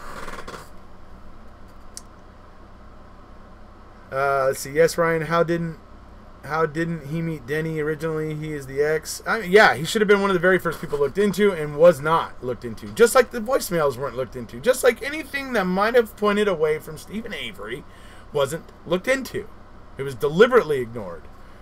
And that's how you can tell when the investigation is a farce. I'm still dying to find out what ST and it was doing at BOD before noon. Yeah, I am interested to know what he was doing there at noon as well. 13 years ago, there weren't half the amount of towers. And cells couldn't do, and phones couldn't do 99% of what they can do now. So I doubt that many records still exist of their accuracy, and their accuracy would be even more difficult to prove. I agree, Marissa. That's probably true. They show the video clip of the Kathy AT employee. That could have been me. Yeah, and why would they be doing that? Because now they're going to have to explain. If she's actually DOJ, they're going to have to explain that.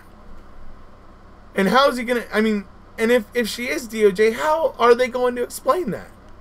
Why was a DOJ agent working that route before Teresa?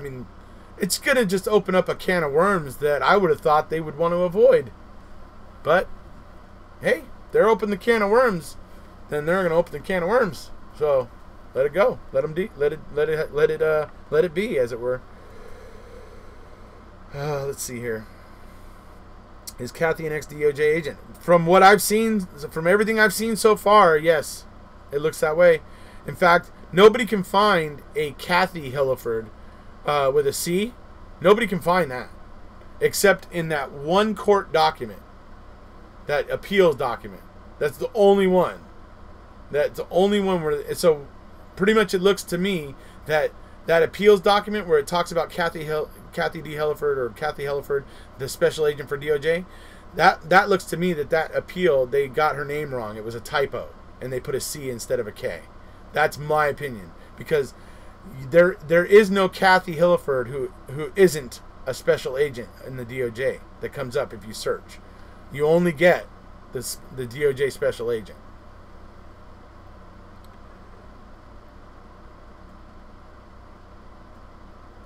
The police can reliquefy blood using distilled water. I don't accept that the blood in SA Caravan had to be applied to the RAV4 immediately. That's why there are blood flakes that could be an hour old. Exactly. I mean, how do you explain the flakes? Who bleeds flakes? Right? I mean, that's something that needs to be gone. These are just more things of why an evidentiary hearing is necessary, and the fact that Wisconsin is blocking it sticks out like a sore thumb. They think they're brilliant, I think. I don't know. I think they think they're the smartest guys in the world, but the more this evidentiary hearing gets denied, the more corrupt they look. Still scan live leak. How do you go from a government agent to working at AT? What if she was working undercover? I think that's the implication here, right? If she was working undercover, working that route, possibly trying to... It suggests that the DOJ was looking for something on Stephen before Teresa died. That's kind of the implication, right?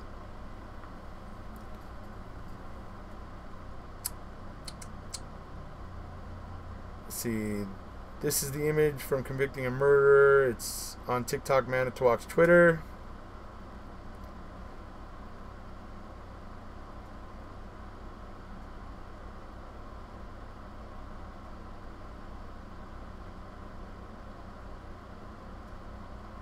Explain why defense go to court and must not point out other suspects, Denny. So the defense cannot point at anybody. They cannot make accusations and say and tell a jury that somebody and say a specific name of this person could have committed this crime or helped, cover it up or something or plant evidence or something. They can't say that unless they meet Denny, which is a certain standard that is determined. And if you can't meet Denny, then you can't directly name anybody. You have to stick with somebody who had motive that my client didn't have. So you have to stick to saying it that way. But if you get people that meet Denny, then you can actually name people. So, for instance, instead of Dean and Jerry saying somebody who had motive that Stephen Avery didn't have, they would have been able to say Bobby or Scott or Ryan. They would have been able to use names. So you can see how that would have thrown a bit of a different spin on things and it would have put a different light on things. That is for sure. Wages in Texas pings and records 13 years would be very, very limited. Anytime, not sure the joke went down too well though. Well, it was a little joke. I mean, We need a PI following the case to do a background check on Kathy Williford personal. How did we find out about Kathy, the DOJ working for Auto Trader anyway? TikTok Manitowoc on Twitter. Those of you who aren't following TikTok Manitowoc on Twitter, follow him. Go follow that guy or her. I'm pretty sure it's a guy. But anyway, go follow TikTok Manitowoc on Twitter, man. There's constantly stuff coming out with TikTok, and it's straight out of the documents, straight out of the investigation reports, straight out of the trial transcripts, and all that sort of stuff. So I always suggest to everybody, follow TikTok Manitowoc, follow 7 Pairs of Panties, follow Cadaver Dog Brutus, and there's a few other, but those I would say are some of the really, really big ones. Follow Tracy Keogh, and there might be a few others who I'm not thinking of at the moment, but I suggest everybody go follow those people because they're constantly tweeting out real case evidence, real documents, real stuff. There are plenty of names, easy to misspell. Is there a current picture of let's see. Yeah, I'm no Dave Chappelle. See, or is it a typo or purposely to use the spelling to confuse, or say, well, no, or say, well, we had no idea, possibly. Blood can dry on your hand and flake off, maybe. I guess possibly. Erekose, can you please explain exactly what an evidentiary hearing is? Well, maybe Travis can help me with this, but essentially, what it is it's just a hearing where Zellner gets to come into the court, and she gets to start, what's it called, offering her science, her whatever it is, her evidence, and she brings in her experts to talk about it or whatever. And what happens is she can question. So she calls up, let's say for instance Stuart James, the blood expert, the guy who was talking about the blood in the RAV4. Let's say she brings him. She's bringing that in. So she calls him up. She starts asking him all the questions to get to what she's getting at about that blood in the RAV4, and to get him to basically illustrate what's wrong with it and all that stuff according to his opinion, blah, blah, blah, blah, blah. Then the state gets to come over, and they get to start asking questions of Mr. Stuart James. And they get to try to discredit him. Or they get to try to challenge what he's saying. And try to, and that sort of stuff. So they can try to undermine it. And the whole point is that they have the evidentiary hearing, and both sides get the chance to question the experts and really go through this evidence, so that we then get a much clearer picture about what of this evidence is really viable and sound, and which of this evidence is actually has problems. Which, trust me, there will be some problems that will come up. The state will find something about some of her pieces of evidence that will cause some question. It's just the nature of the beast. Not every single thing that Kathleen Zellner says is going to be a home run. Was Kathy really working for Auto Trader, or was it just a cover-up story? I don't work at the DOJ, so I don't know. Right, that blood vial still bothers me. Broken evidence tape. Yeah, and the fact that it was sealed with Scotch tape is a huge problem still to me. Would have all the blood retested because the cops knew which blood to test, so it wouldn't have stuff in it. Reason why Fassbender withheld the CD of Bobby's computer. Tweet says that she was actually a narco officer. If that is the case, then it makes it look like they were trying to get him on drugs first, possibly. I agree, Tara. Also, the EDTA test has been under criticism by experts. Hey, Andrew. The dog has an account. What I was getting at earlier was Bobby Dassey, a more sexually deprived individual who liked sick porn, and Stephen, who was a man of the world, and had partners, was the motive. Yeah, I get what you're saying. That Bobby might have been, well, as a teenager, his hormones would have been raging as well. So there was that added,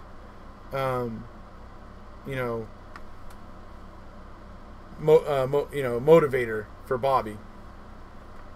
Maybe someone was alerted of the certain types of porn that were being searched and sent Kathy out there. Yeah, I doubt that. Thanks, Marissa, for the TikTok link. It's evidence, tests, and discovery that wasn't available at the time of trial, I think. I think to say that the entire DOJ would be in on it is a massive assumption. I'm not saying the entire DOJ. Okay, so the way that I see things is very few people have the actual real knowledge of what happened, and in this case at the DOJ it would be Peg L and Tom Fassbender. Tom Fassbender would be her good little soldier, her enforcement arm, and I believe they would have not needed to tell really much anybody else. Literally, those two at the DOJ could have been. That was weird. Those two could have been the only ones that were really in the know. As far as the rest of the DOJ, I attribute it to, as I've said before, like my friend Mark Audi always says, all compasses point north. Nobody was going to question Peg and Tom Fassbender. They were just going to follow orders and follow along, and if the evidence came up, they were going to follow that evidence.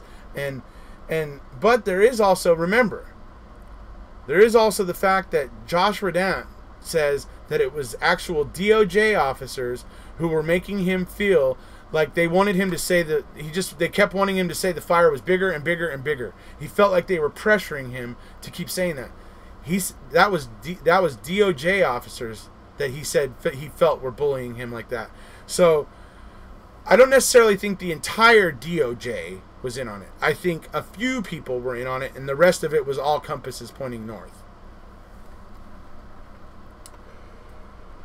Let's see. Thank you for the explanation of the evidentiary hearing. Yes, you're welcome. So if she gets an evidentiary hearing, what would happen after that?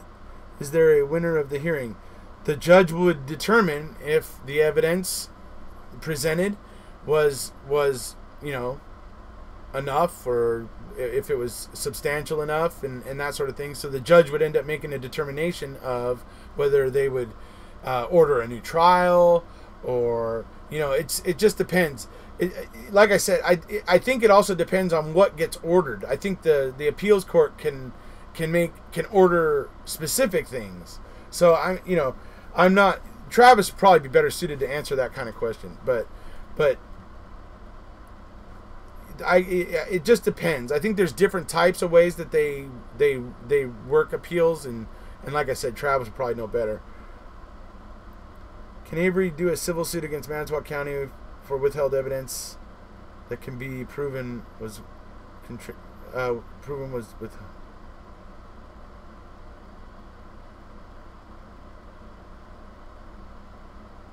It was proven withheld and contributing to his guilty verdict.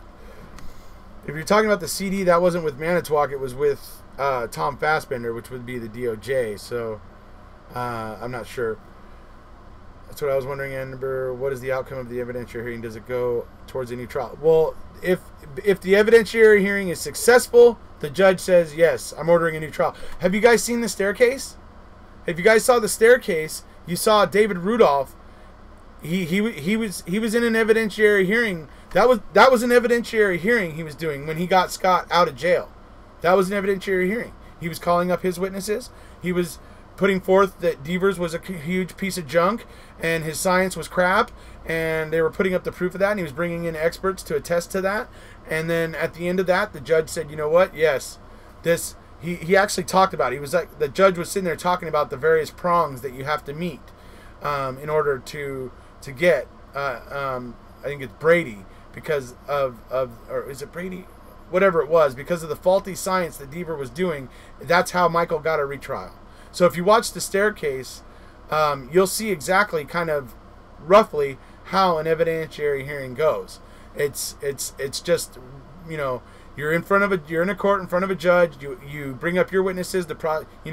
Prosecution, everybody cross-examines and does everything they can to make their own side look correct. And like I said, and with Michael Peterson at the end, the judge did deem that Devers had done so many things wrong that he ordered a new trial for Michael Peterson.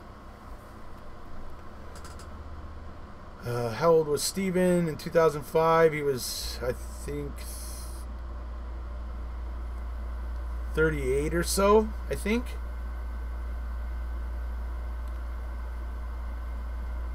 The phone call with Steven and Barb and Scott in the background alone proves that Scott's a hothead. Haven't heard anything about the whereabouts of Kiddo. That's because Kiddo's outside playing.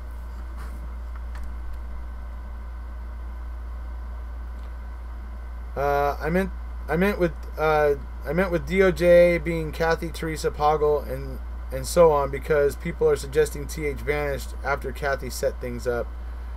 That seems like a massive cover, and that's certainly an angle to consider. Brian, I was scared when I heard that call.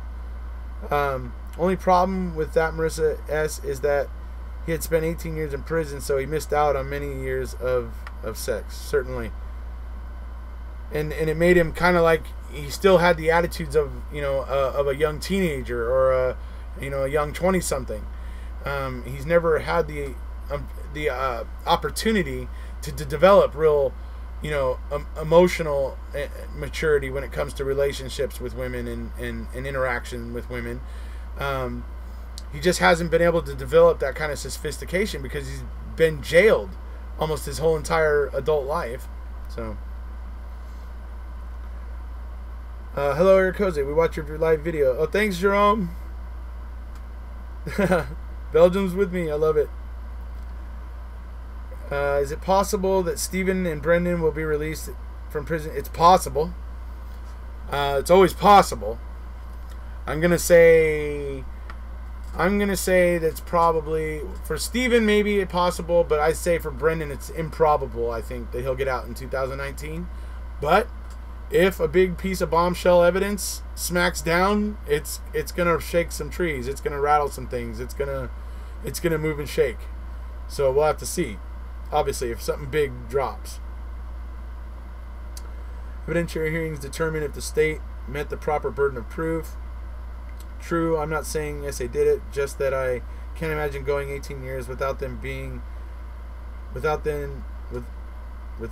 then being a complete saint afterwards. I agree. I agree. He never was able to develop that sort of maturity or that sophistication when it comes to dealing with the opposite sex. Stephen's just been jailed most of his life, his adult life, and so he just hasn't had that opportunity, and it makes it where he's not, I agree with you, Amber. Is it possible that Stephen and Brendan will be really okay? Sorry, true. I'm not saying this. I did it. Okay, Amber, you're right. Me neither. Maybe explains some of the negative behavior in queso reports on Stephen. Amber, they don't use it if you lose it thing tends to be true.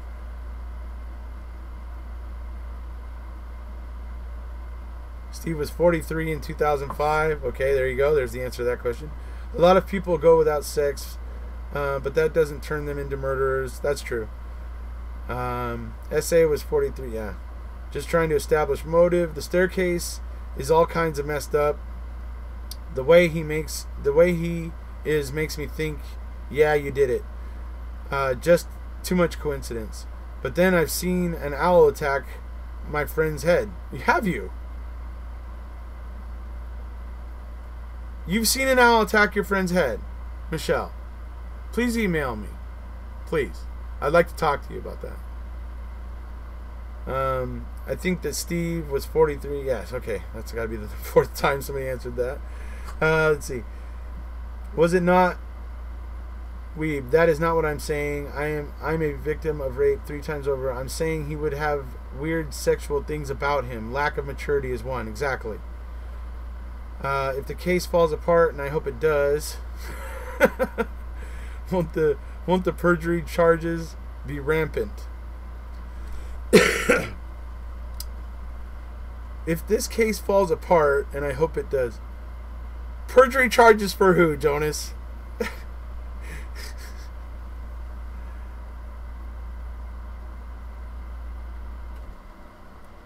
I will bet on SA release before 12/31 of 2020. Any takers? Sorry you had to read that, Amber. Yes, your peeps. Is that what Weeb? Wait, hold on a second, Marissa. Is that what Weeb was talking about? Weeb? If what just happened, if what I think just happened, don't do it again. You will not be victim shaming anybody on my channel if in fact that is what just happened. If not, we will get rid of you. That is unacceptable. 100% unacceptable. What is 18 years from his conviction date? Michael Peterson, you have you also seen an owl attack your friends? Let's see here.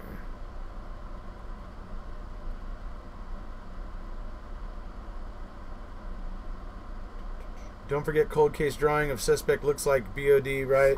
KZ is a very smart lady. She's not telling us everything. Agreed. Wasn't the cutting up the body part of dismissed from court? I am not sure, but Kathleen Zellner sees that there's saw marks on the bones. So she has to go, look, they're there. That's saw marks on the bones means somebody was sawing on the bones. So, I mean, it's just, it is what it is. I mean, I don't know how, I don't know kind of how you're really picking that apart necessarily. Let's see. Yeah, it took her hat. We've had a point, but wasn't very diplomatic about expressing it.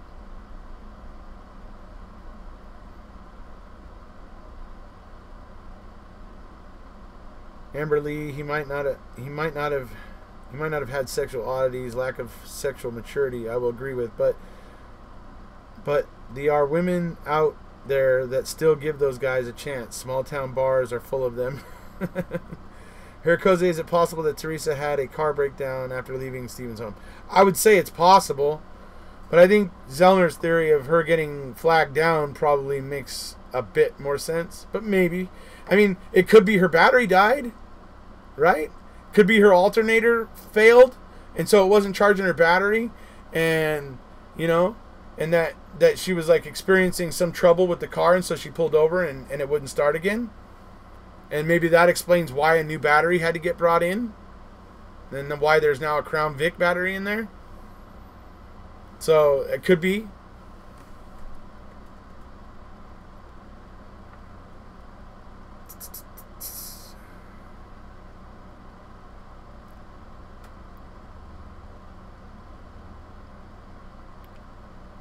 Kimberly, he might not have... Okay, Erekose, is it possible that Teresa had a car... Yeah, right.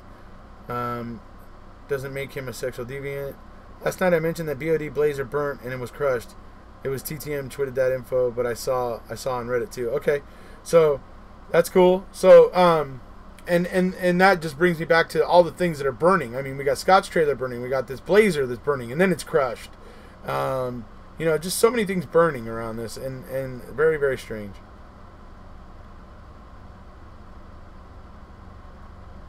Michael Peterson just joking.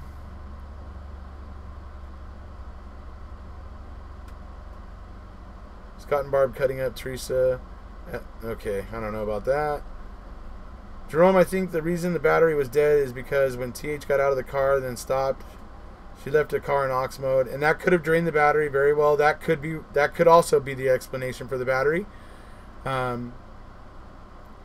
I'd say there's probably a few different possibilities to explain why the state of the battery, but I think it's, you know, I think it's a possibility that she broke down. No problem starting car at Avery's though. But that's true, but I mean, isn't that the way it always is, right? I mean, honestly, when my alternators have failed, they never freaking fail when I'm at home. When I get in them in the morning or something. They always wait until I'm 50 miles from home and just got out of, you know, just getting ready to like head home finally or something, and suddenly that's when the battery won't start and the engine won't turn over. It seems like it's always that way. So it wouldn't surprise me if she was able to drive away from Avery Salvage and then, you know, anyways. Heather, I wasn't saying he was a sexual deviant. I'm saying that what Marissa said could maybe not be a thing in this case. We were only joking because of Michael Peterson and the owl theory. Your name sounds very similar. Yeah, Michael Peterson, don't take these guys too seriously. Your name is very similar to Michael Peterson from The Staircase. Now, obviously yours is Peterson with a D, but they're just having a little fun, so hopefully you're not taking it too personal. No thank you, I will check it out. When I visited Avery Salvage Yard in October, Chuck didn't remember Bobby's truck being crushed. Marissa has told TikTok's tweet says that she was actually a narco officer. That is the case, then that makes it look like they were trying to get him on drugs, right? Possibly, it makes that case. Steven wasn't a druggie though, by accounts that I've heard.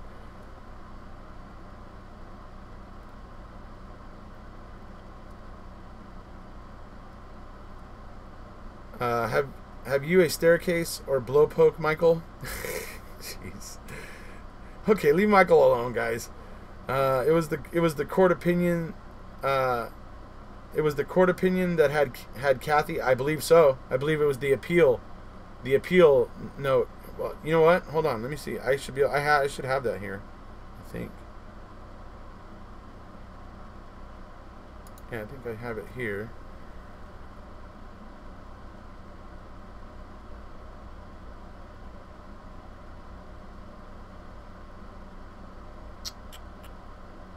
Or maybe not.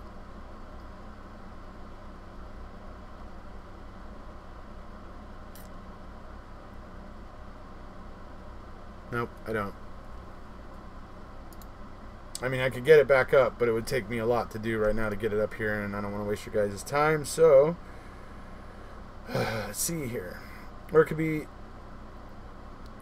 or it could simply be that whoever parked the RAV4 near ST's trailer took the battery out to prevent it being moved. That's also a possibility. Alternators always break where you have no cell signal in a car full of groceries. Yeah, see, Marissa knows what I'm talking about. See, that's what I'm saying. If her car did die, don't you think she would have called Avery for help? I don't know. I would think somebody like Teresa would have like what I have, like Auto Club or something like that. Some kind of roadside assistance type of thing. In the 1996 the opinion said that a Kathy was presented at a drug arrest. That's it, I think you meant. No, it's missing, sadly.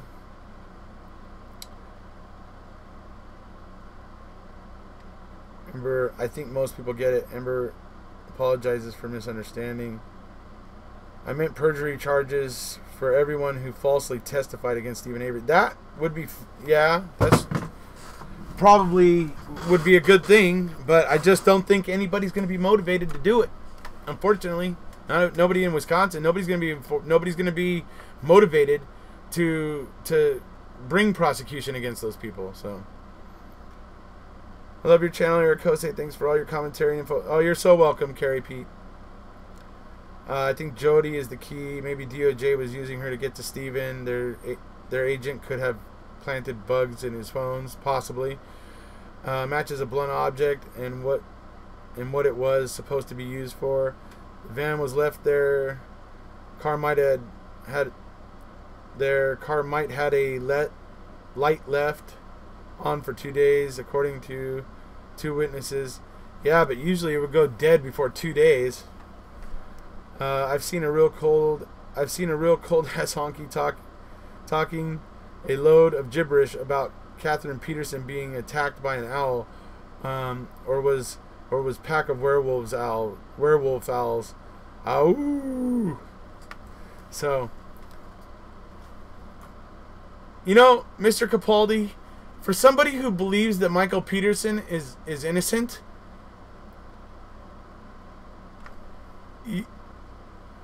you should probably be less obstructive with the owl theory, because the owl theory is probably the best shot Michael Peterson has of trying to clear his name, because if owls can explain those injuries to her, then he would actually be innocent, and that would be what you want, right?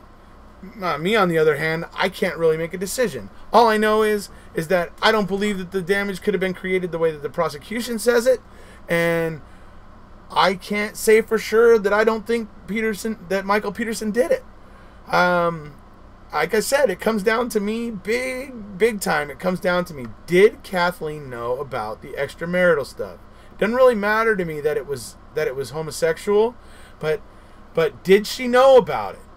Okay, and the reason why that's critical to me is because if she didn't know about it, and she suddenly found out about it that night, and was confronting him with it,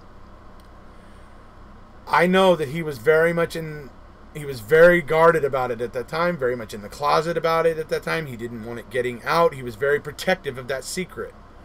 And so I could see him reacting badly. If she already knew about it, I think Michael Peterson's innocent. End of story. That's the way I feel about it. Hi, LL Grace. Didn't the Rav go back to Avery's with her in the back? Possibly. Steven isn't a murderer either, and they still got him for murder, right? Is the DOJ different from the police? DOJ is the Department of Justice. It's state. It's essentially like the highest law enforcement agency in the state, in any state. They are basically the top dog when it comes to law enforcement. How does the judge that found S.A. guilty in the past allowed the even hear this case?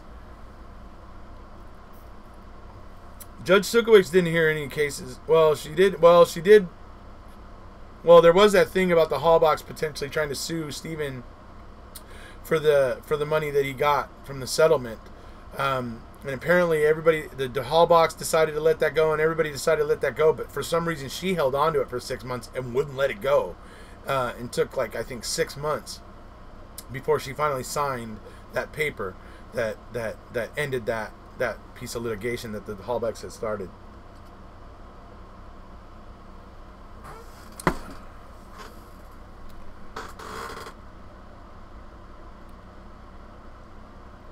For anyone interested in seeing Mr. Capaldi explaining his wolf pack and wants front row seats to insanity, here's the link. Owls explain it more than it being an accident. She was strangled. How did an owl do that? I don't know that she was strangled. I know that they say that there was some crushing to her larynx or whatever it was, yeah. But I don't know what caused that. I don't know if it was, I mean, what if an owl flew into her throat? I mean, what if that's what precipitated it? Like I said, here's what I'm going to say about it. There's issues with the owl theory. I haven't decided that the owl theory is the explanation, or that it proves Michael Peterson's innocent. But there are certain aspects of it that do explain some things. And so I haven't had much time lately, because since October 19th, I've been going live every day about making a murderer. So I really haven't had any time to look into any of my other pet theories or pet projects. But, I mean, I'm even neglecting Scott Davis here, and I need to not do that. I need to get back on Scott Davis too. But right now, because of MAM2, and because I know that this is a hot issue right now, and I want to try to educate as many people as possible, I've put kind of some of these things on the back burner. But my point is that I don't know exactly how the owl theory works yet. I don't know that it even does work. All I know is there's certain aspects of it that have me considering it. I am not making any grand statements at this point in time, only that there may be something to consider, and that is nowhere near making a bold statement about Michael Peterson's innocence. That just means I'm gonna consider it. So that's all that is. 50-50 on Peterson or the owl. Yeah, like I said, I haven't gotten a chance to look into the owl theory yet. I really have done minimal amount. I've watched some YouTube videos about it. I've looked at some of the pictures. I've looked at some, I've looked at some things, and I have some thoughts, but I also have some other thoughts that make it less viable. That suggest to me that the theory is not so good. So by no means am I saying owls did it. Anyways, I'm moving on from Michael Peterson now.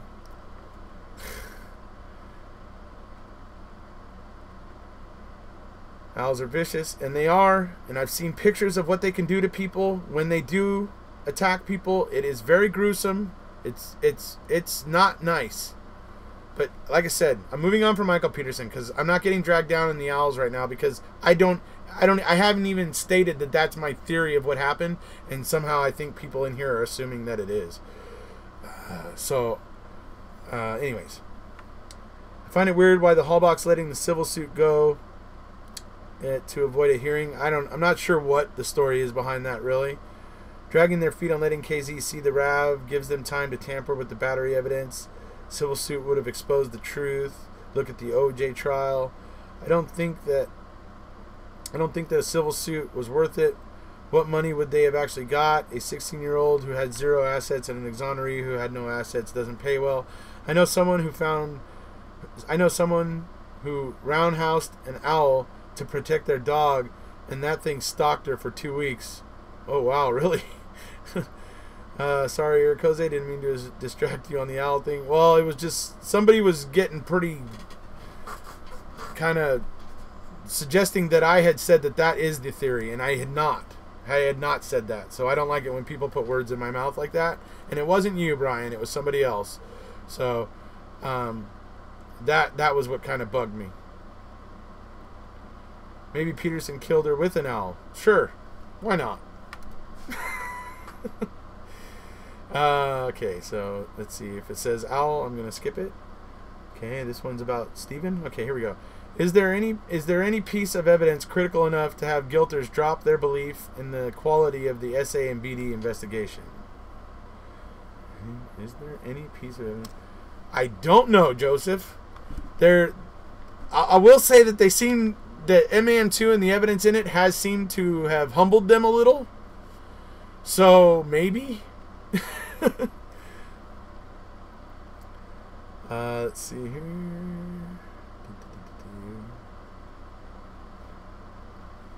What did Tara say?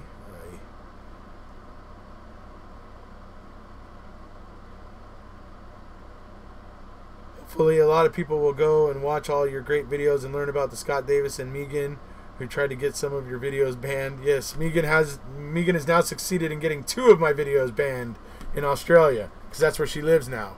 And my videos aren't too flattering for her, and she doesn't want people in Australia watching them and forming opinions about her.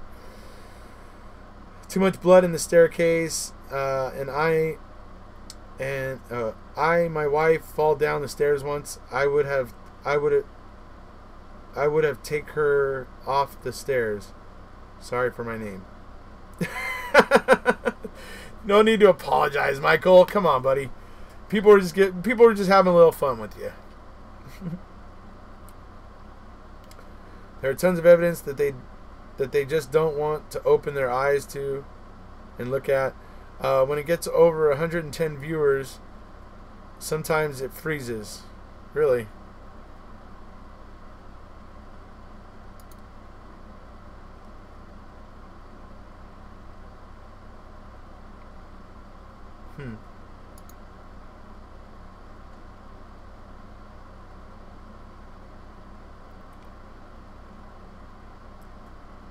Let's see. Did some research last night on if any of the vehicles owned by the Dassies were interchangeable with a Crown Vic. Still haven't figured out that one. Okay. Well, that's something probably to look into. Erekose, do you think that the battery of the car and the battery of the phone have a common point? No, I would say not. The battery of the phone would have been a tiny, tiny little battery, and the car battery would be huge.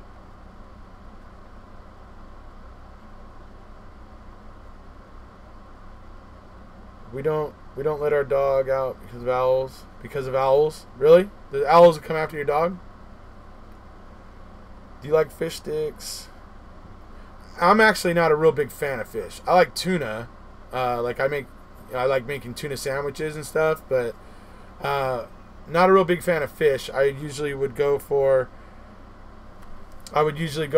like crab and lobster and that sort of stuff, and shrimp. I love that stuff, but actual fish, not really my favorite.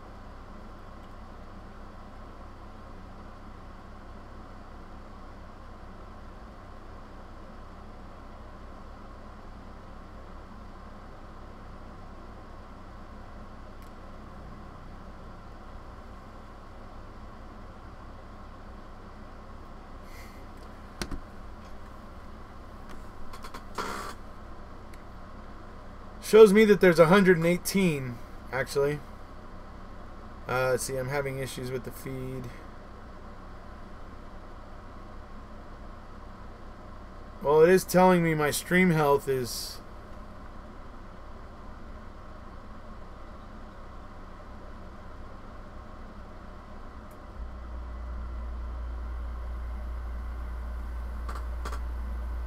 Unfortunately, I don't know...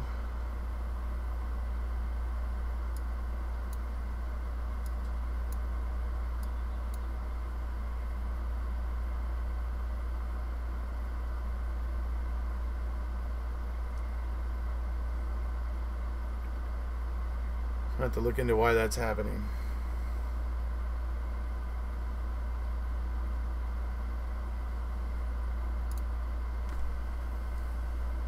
Alright, well, since there's trouble creeping in with the video here, let's see, Robert C. Herman told me in a phone conversation about that August 2016 that when KZ proves that his department planted evidence, that he will have to get in touch with KZ. Yeah. My feed has been fine. Just got done watching MAM2 for the second time. What really pulls my heartstrings is seeing Steven's parents getting older. Absolutely. Hope to God they don't go before he's out. I agree. I thought you were going to slow your feed to 2-3 times a week with a few premieres in between. That may not be practical right now. I think maybe the best way to do it is to well, it's going to be a mixture of lives and premieres. However, you know, it's going to be a mixture of lives and premieres. You can pretty much count that on the weekend I'm going to go both days live because those are my days off. I'm definitely going to go live on those days.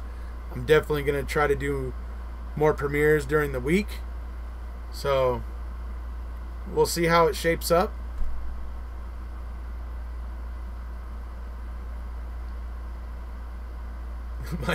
Suddenly everybody's feed is fine now. Oh, you guys are funny. I just want to thank you, Erekose. Have an outlet to understand all the legalities and questions. Yeah, and it certainly helps because we have guys like Travis in here. I mean, Travis is awesome. He's, you know, I've been, you know, I feel really fortunate that we have him in here. That he's able to help give us the you know, some of the real nuts and bolts on the legal side of this because he's a lawyer. So it's stellar to have him in here.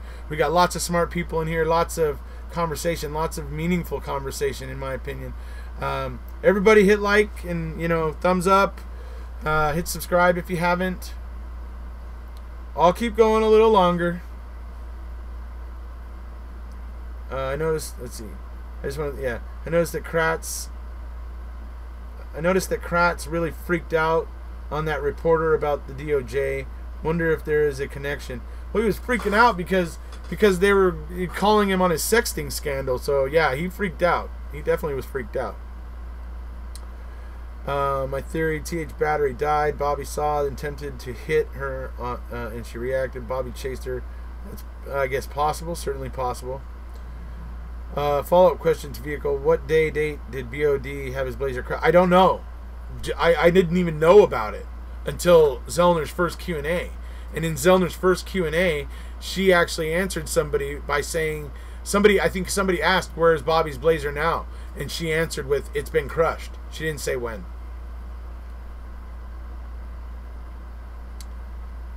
Do you think Steven and Brendan will ever be released? I personally have faith that they will, Jonas. I know that you have faith. I have faith that they will, but I know you have faith that they won't. One of us is going to be right. And one of us, well, or maybe it'll be a wash. Maybe only one of them gets out. I don't know.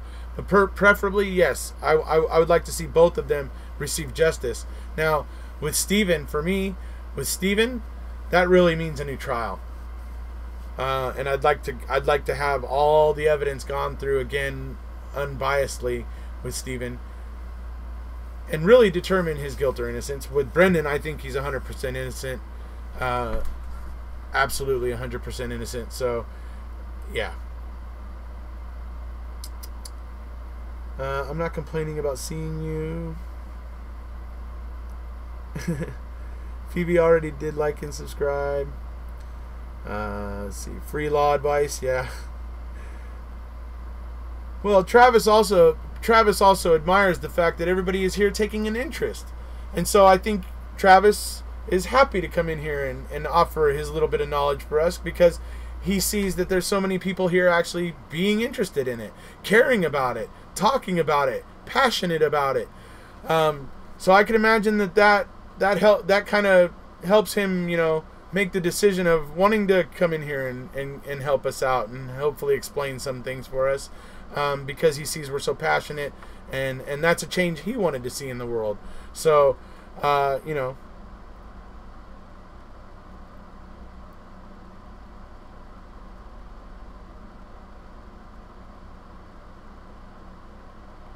In my opinion, that is a really bad. Let's see.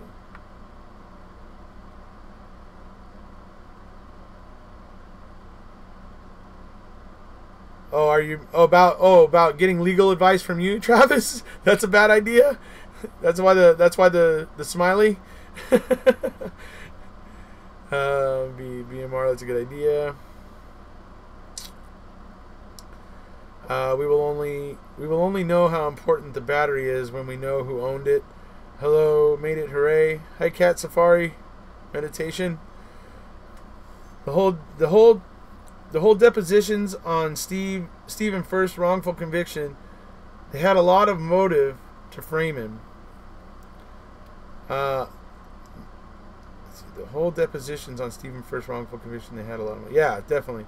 Zellner is like a secret agent spy. What she finds is crazy brilliant. Like the bit in MEM2 where they're talking about how she's going to approach the courthouse, and so they're going to drive up and two cars are going to come from like the sides and she's going to come from the middle, and then that's how she's going to like go in or whatever and stuff, and so the guy starts telling, that's how Elvis used to do it. That's how Elvis used to get into gigs or whatever.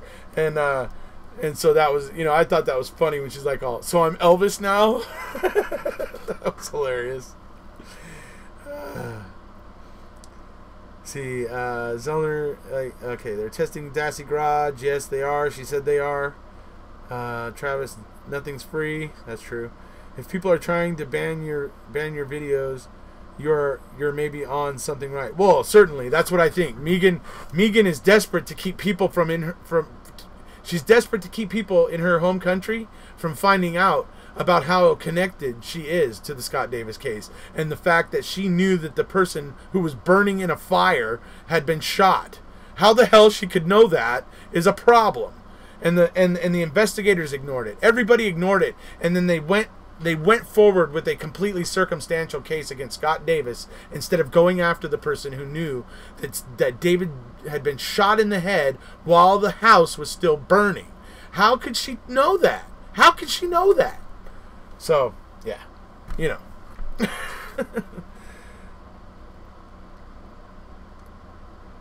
There's more to come about BOD, TH before the 31st, and the state knowing this and hiding this is deleting emails, messages. Yeah, prime suspects, BOD and Scott Taddick.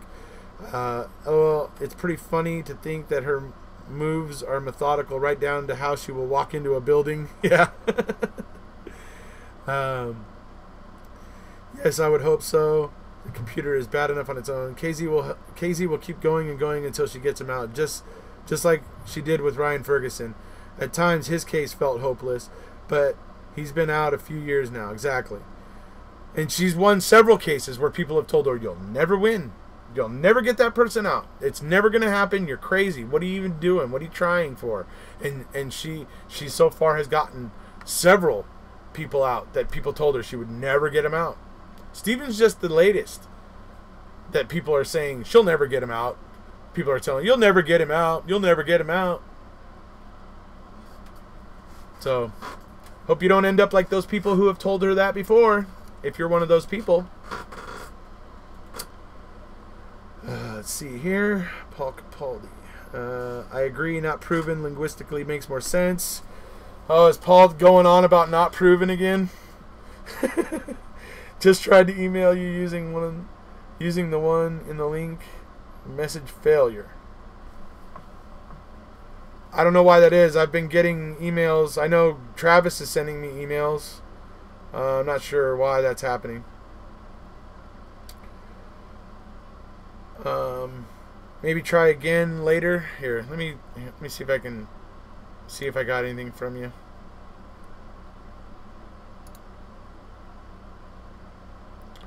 Bear with me a second there, folks.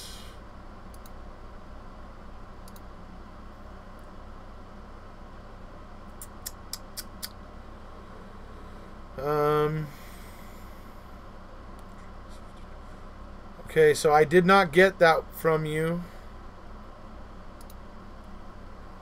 I didn't get it, Michelle.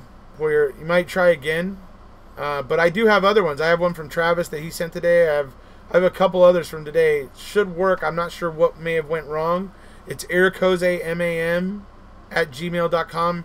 No spaces, no capitals, just ErekoseMAM.com or ErekoseMAM at gmail.com. Sorry. If that is correct, that would be grounds for instant reversal, so much so that AG would agree to it. I think a Pinto headlight paint match would be, yeah, that would be very huge. Exactly, Erekose, she will persist. 20 exonerated so far, absolutely. That's why they keep the computer the second time for 146 days and have refused 3 times to pass the findings to KZ. I believe are covering their arses, certainly. That's the correct email there that Marissa just put up. I want the truth, whatever it is. Me too. Get in your comfies.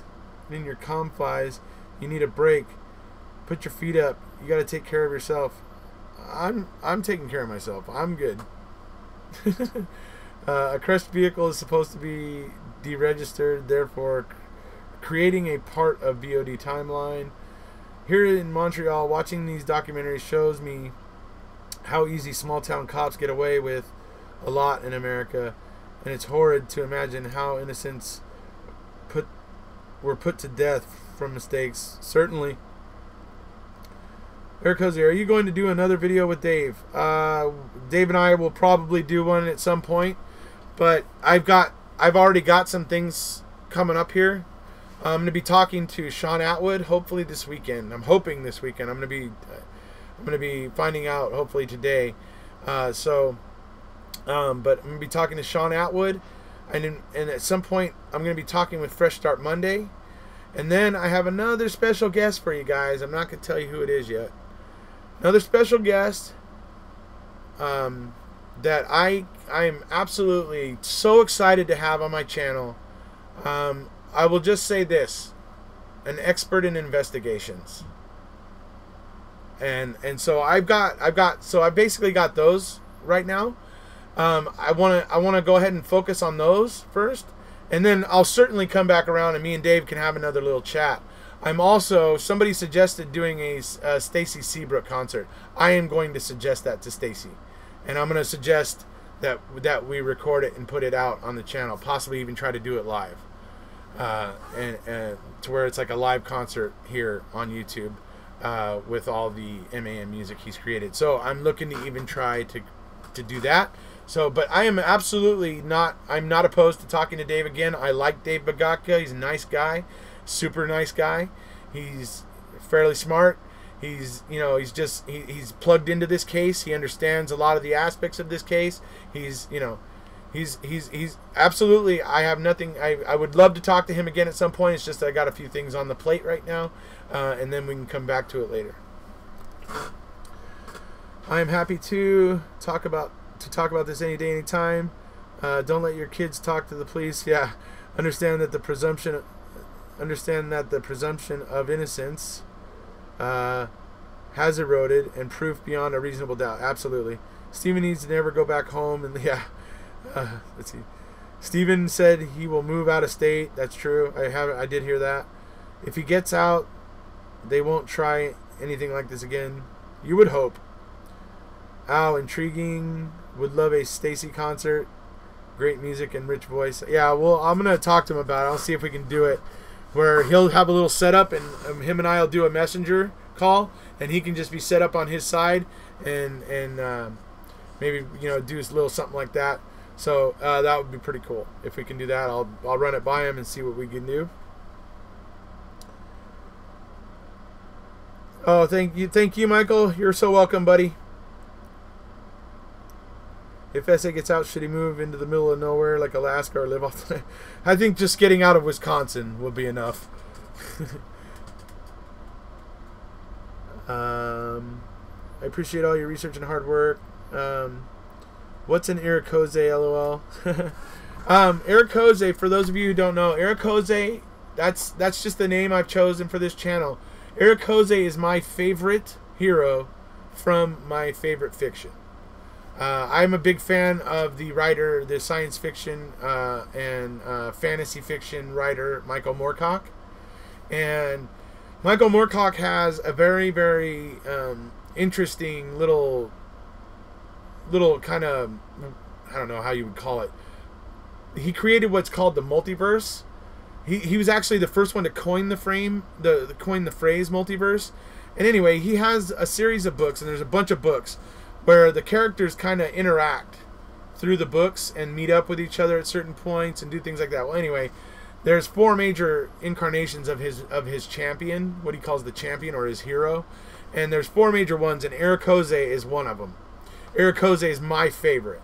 Erekose is the one that I like the most, and so when I made my channel, I chose Erekose as my name because that was my favorite hero. So that's basically why. Yeah, Joy, we're going to meet up in the Manitowoc. The dude is going to take me to the Budweiser factory. I suspect that Mark and I will be carrying him out. Yeah, okay, buddy. The defense should get the same budget for experts as the state does at a minimum. I think that's fair. That's fair. If nothing else, that will limit the state from spending way too much money. I think. So I actually think there's something to that, Travis. I wonder if Stacy would be open to doing a live chat concert like old TV where donations would get more songs. Money could be, yeah, possibly. I'm sure Stacy would be into that, to have everybody donating and have the money going to Ma and Pa. We could actually get Dolores's PayPal. We could just have it. We could have people sending the donations to Dolores's PayPal. That way, it goes straight to her. So that's a possibility. It's something we can talk about with. I can talk about with Stacy. So, oh, thank you, Marissa. Can I email you if I find out anything? You guys can all email me. Everybody can email me. I leave my email down below so you guys can email me if you want.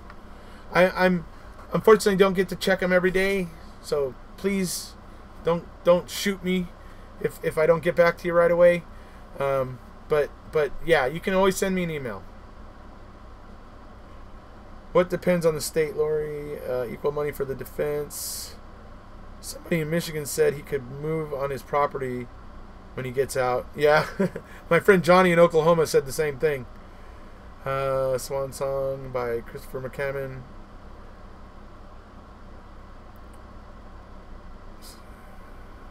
Zellner knows who changed the battery, but she doesn't tell us.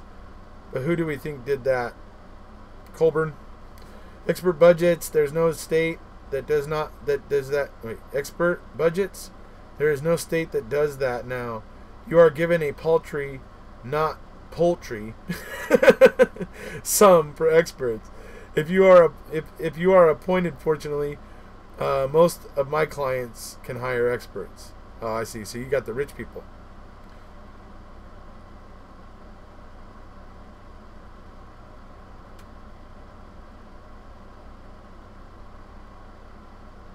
Yes, Phoebe. The Eternal Champion. Precisely right. Have you read it? Are you the one who sells the We All Live on Avery Road t-shirts? No, the link to get the Avery Road t-shirts is down below. It says support the family by buying Avery Salvage Clothing. That's where you get the We All Live on Avery Road t-shirts. If you want to buy one of my t-shirts are the control question t-shirts.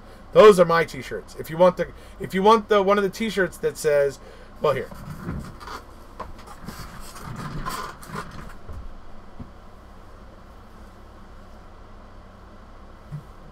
Oh, I thought I had it out here.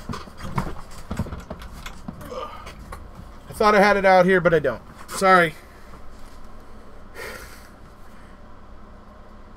But anyway, the control question t-shirts say hashtag Brendan Dassey. You know, and it says, ask me about the control question, copyright Erekose 2017, 2018. So if you guys are interested in those, you just send me an email. They're $15 for the t-shirt. If you're in the US, it's $5 for shipping, so it's a total of $20. Tell me your address, the color and the size, and then I'll get them shipped out to you as soon as possible. Been following you for some time and now and support everything you do. I fully back Stephen and Brendan and believe they are 100% innocent. Hope you see this and realize I'm on your side. I do. I see it, Jonas. So I'm sorry. There was a statement you made earlier that kind of threw me off, I guess. But I'm happy that you're here in support. You you all, maybe I misunderstood you. You might just be one of those people that wants to see justice done, and you aren't sure about Stephen. I'm not, that's certainly a possibility. I have no ill will against anybody. I'm perfectly fine with everybody coming in here. I'm sorry if I kind of, made you feel a little bit funky there. So, I apologize. Andy Colbert changed that battery. I bet you that's basically what I'm thinking. Has the link to t-shirt people.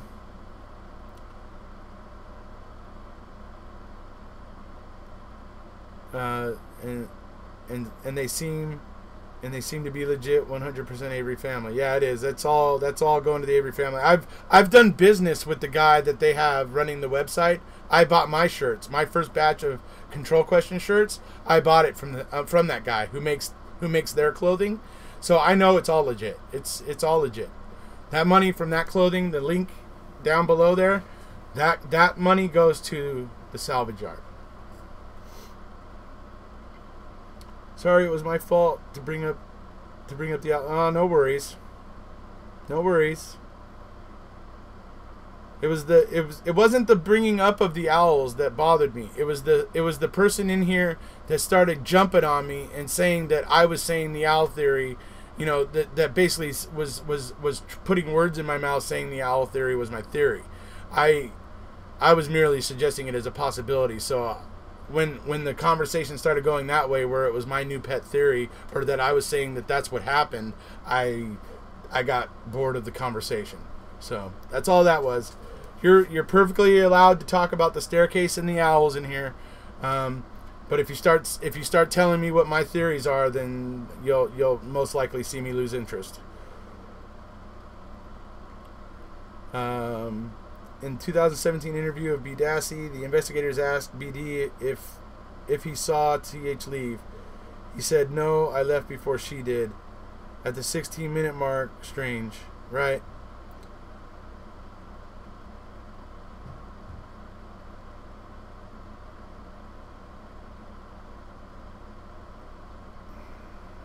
Why was battery replaced? The battery died. Colburn found the car and got the sub key from Ryan. Rudy, how did you include a link?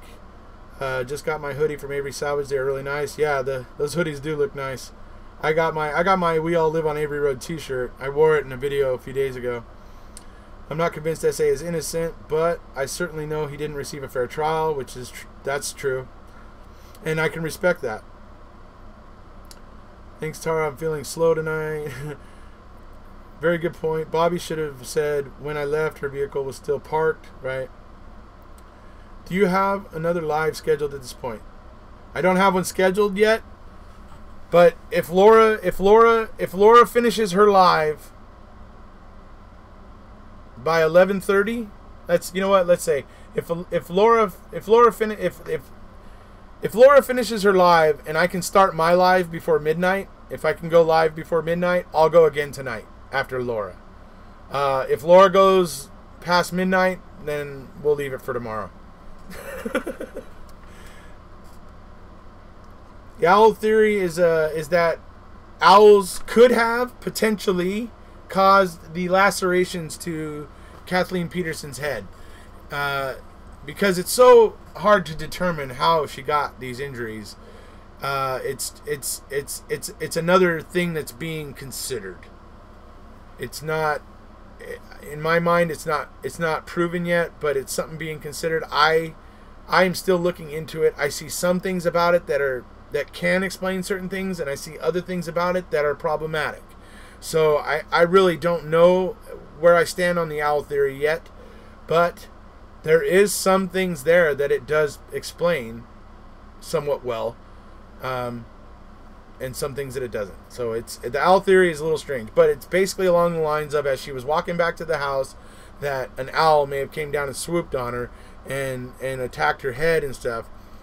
And people theorized that, well, or at least the things that I've seen about it, that, it was bleeding in her hair. It was, the blood was staying in her hair, and she had on like a sweater, and that it's possible the blood ran down and was just soaking into her clothes and hair. That's why, there's no blood until she gets over to the staircase, and maybe by the time she got to the staircase, she was losing blood and was starting to get dizzy and fell. So there's And I'm not saying that that's what happened. I'm not saying that that's my theory. So anybody who's sitting there making a comment right now telling me that I'm crazy because this is my theory, it's not my theory. It's something I'm looking into, and I would not go as far as to call it a theory yet. So, but that's the owl theory, Michael Issa. That's basically the rough explanation of what the owl theory is. Thank you for all your hard work. Oh, you're so welcome, Michelle. Thank you. Chase and everyone said I think Avery's guilty. You like Shweezy, you like Paul's videos. All right. Hey Paul, somebody likes you. Geez, when did owls become aggressive? Well, these particular barn owls that live there in Durham, they're known to be from the accounts that I've heard, and from some pictures that I've seen of what they've done to people. So these particular barn owls are known for being pretty vicious when they attack humans, which isn't super often, but when they do, it's pretty gruesome. Too many suspicious activity. Maybe owls are responsible for framing Avery. Yeah, totally, dude. It was the owls. Mainly because of the blood, and there is no definitive proof that anyone else was involved. We should want all opinions. We never know whose comment will spark a new idea. Absolutely.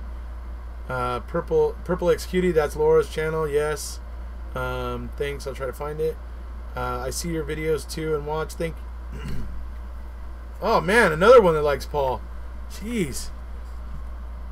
Hey, did you two vote for him in the Crunch debate? You guys didn't vote for him, did you? Oh, jeez.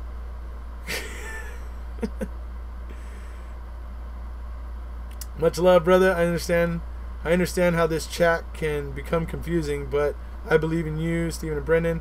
I think it's cool you're interested in many of the same cases I am. Oh, that's cool. I mean, you know, it's you know, a lot of these cases are just happen to be in the light, but you know, obviously OJ is just something that everybody kind of has an interest in. So, but I'm happy we have similar interests, and that I'm able to pass some more information along to you. The owls are responsible for taking your common sense. Are you talking to Michael Issa? Issa was just asking what it was. See, people are way too freaking combative about this owl stuff. Jeez, my lord. That may be, but I don't think it will be ruled to be admissible by any court in the U.S. anytime soon. It does go to show that KZ is on the forefront of forensic science. True. Then planted the rest. Key bones, electronics. He was on site the day before, or actually the actual day everything was found. Only someone who knew she was dead could plant the car. It all points to AC.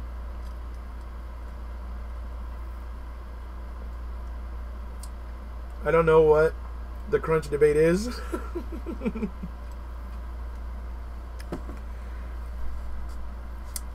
Well, that was a bit of fun Paul and I had about 6 months ago.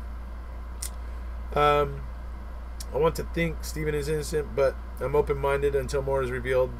Yeah, that's perfectly understandable. Why no prints found on Auto Trader magazine? Yeah, there's always a first case for DNA, etc. What up? Hey, fresh start. What's up, buddy? How's it going?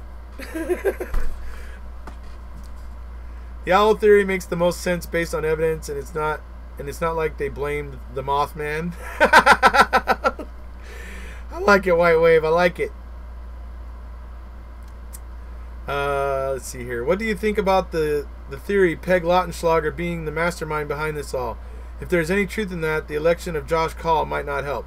I agree, and I was explaining it earlier in this video. I believe that Peg Lautenschlager had a very, very vested interest in stopping any of the prisoners who were looking to petition and to get their evidence tested.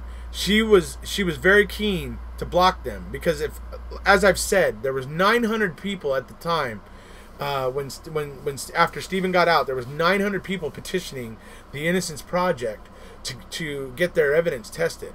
So Peg L saw that as a oh crap moment, because it, like I said, it only would take a small number of that 900. If just a small number of that 900, say just 30 or 40 of those 900 were to be successful and get their evidence tested and get exonerated, the DOJ would be in a world of crap. They would literally be buried and in a world of crap. And they didn't want that. Or at least Peg didn't want that. Now, I'm not saying the entire chain of command at the DOJ knew about it, but I do believe that most of the DOJ officers and special agents would have just, all compasses point north situation, would have just gone along with what orders they were given, and they would have just gone along with the evidence as it was found, and they wouldn't have questioned too much, and they wouldn't have wanted to make waves. And it would have been a very few people that were in the know as to what was really happening. I'm still open to the theory Teresa may be alive. A lot of people are. Let's see, Erekose, have you covered the Elisa I am death? I have not. At the Cecil. Wait, was that the girl that was locked in a refrigerator? That got locked in a refrigerator? I didn't cover it, but I did look into it. Let's see.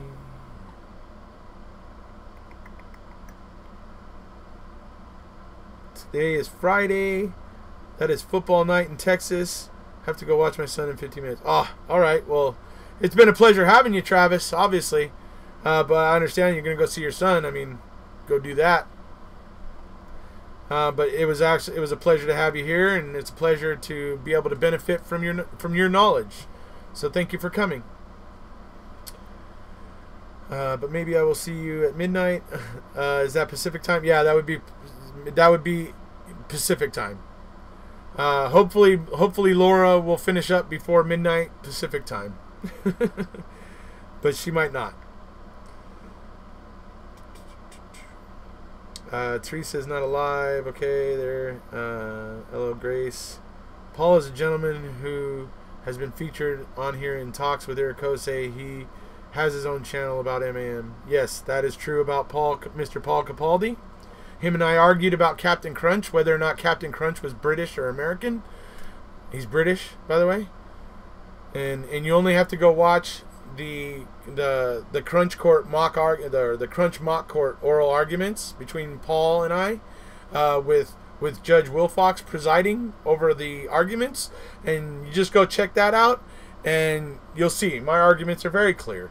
And the only reason Paul Capaldi was able to win the last time was because he was getting all of his students that he tutors in music, and all of his friends, everybody. He was getting all of them to vote on it, and he barely won by one vote.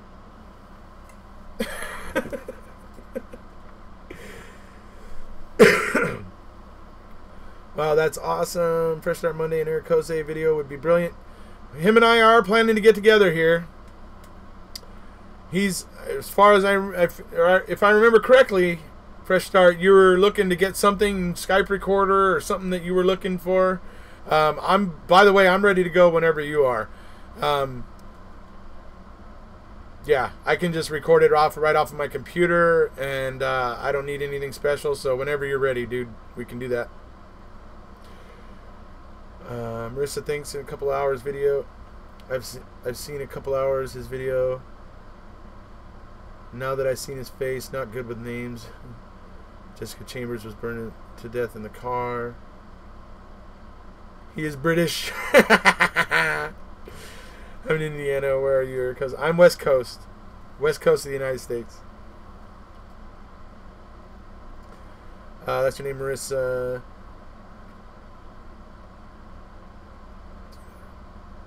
Do you all know her research? If you did, then you wouldn't be asking me that.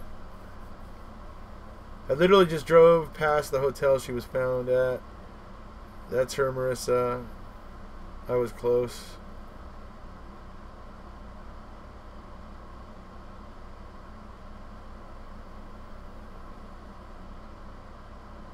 Oh, that was Connected Jenkins. Okay. 1 or think.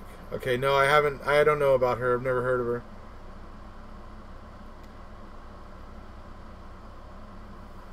The CCTV videos of Elisa Lam the night she died are very bizarre. Greg, yeah, that's weird. Seen outside, but not going into the freezer. Let's see. At Chase Pastel, we ask for you to give us the one piece of KZ evidence we clearly don't have. They actually didn't have enough DNA evidence to confirm it was TH without a doubt. Just that they were similar. Ran in the Barrel was behind Hobby's house, I believe. Bobby's house, right. A Fresh Start collab would be good. Yeah, we've already discussed it. As soon as he's ready, he'll let me know. Yes, I have been a bit busy. My girlfriend and I had a baby, so I've been a bit busy. I get back from California on the 27th, so hopefully then I can do this. Also, Captain Crunch is absolutely British.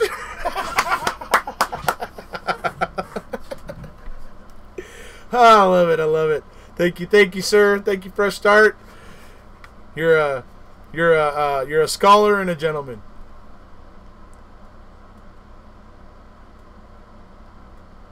What do you think about the fact that there were feathers and pine needles found? Okay, that's the problem that's another reason why the owl theory is getting considered, because Kathleen Peterson had those literally micro feathers that only come off of the feet or the talons or the ankle area, of those owls. They're like little micro feathers. Literally have to put them under a microscope to see them. And it's those owls that create those feathers, and those feathers were all tied up in her strands of hair. So that's another reason why the owl theory gets talked about. And some people are very, very, kind of belligerent in denying it. But like I said, I'm not saying it's what happened yet. But all I know is I'm going to look into it because I've seen enough about it that's making me go, maybe there's something there. New here, does anyone know who canceled the AA meeting Steve was supposed to take Jody to on the 31st? I'm not sure who canceled it, but yeah. Captain Crunch is totally American, but I'm willing to have my mind changed. Well, go check it. Okay, so Amber, go check out the video that I made. I know what you mean. I know a lot of people fall into the trap that thinking that because a character was created in a country, that character must therefore be from that country. But I make the argument that Captain Crunch may have been created in America, but he was created in the image of a British captain. So I look forward, Amber, to hearing your 2 cents about the mock court, Captain Crunch mock court. It's also a lot of fun to watch too. Trust me. We had a lot of fun with it. It was kind of serious and kind of fun at the same time. So it was a really fun thing to do. What a deluded pair of plonkas.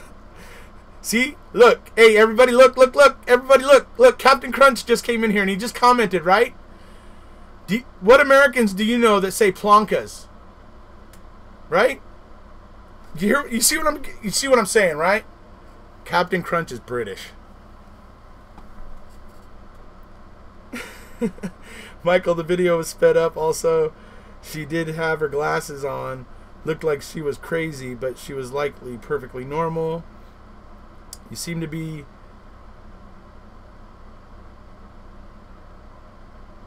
If you Google owl attacks, there are loads of stories about owls doing this. Exactly.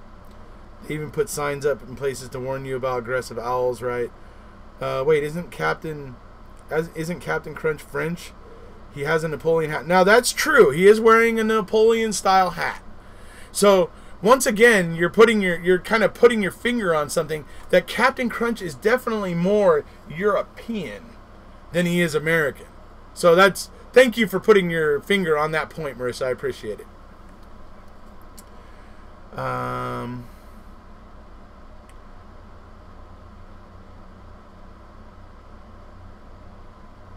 Let's see. I watched Grey Hughes. So will have to look at that. I've seen the Connecticut timeline. Interesting. If you Google, White Wave and the Peeps and the peeps talking about Elisa Lam. She was diagnosed bipolar with psychotic features and had stopped taking her meds for a few days. Why didn't the cops find it when they searched Avery's and found bones in the burn pit? Find it? Why didn't the cops find it when they... what's it, Randon? I need to know what is the it you're referring to there? Maybe he's Prussian. Pirates are notorious thieves. I agree, Erekose. Eddie Going, YouTuber.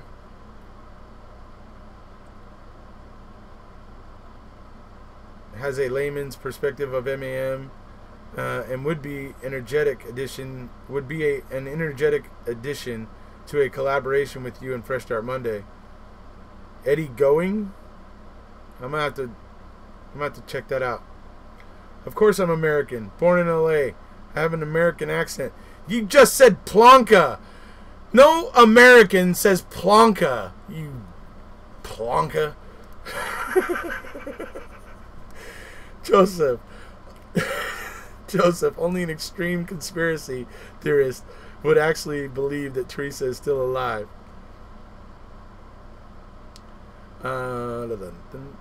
British experts living in the USA, or expats living in the USA. I have a birth certificate. Where's that birth certificate at? Hold on. I have Captain Crunch's birth certificate here somewhere.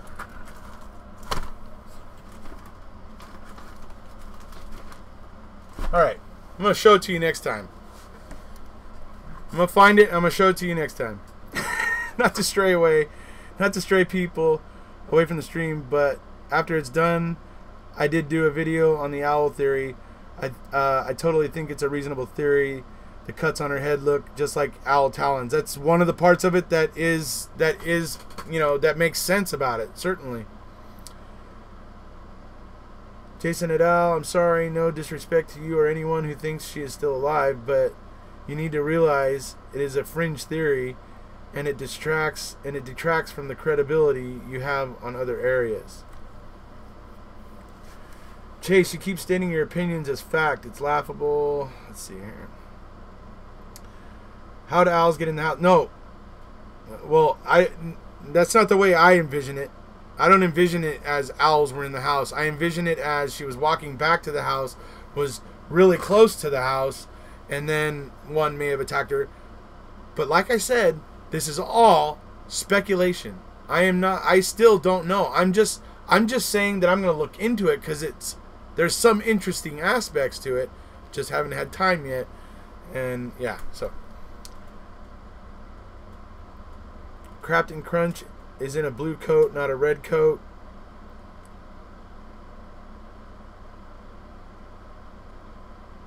Okay, hold on.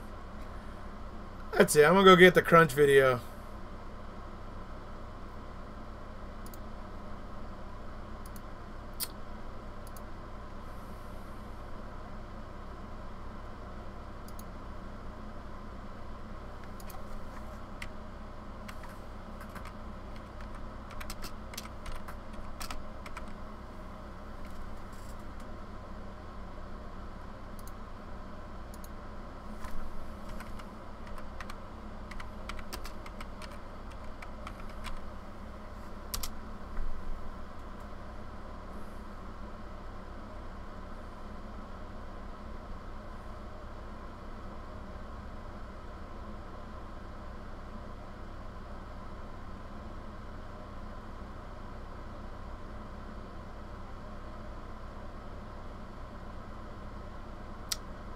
Wow. Okay.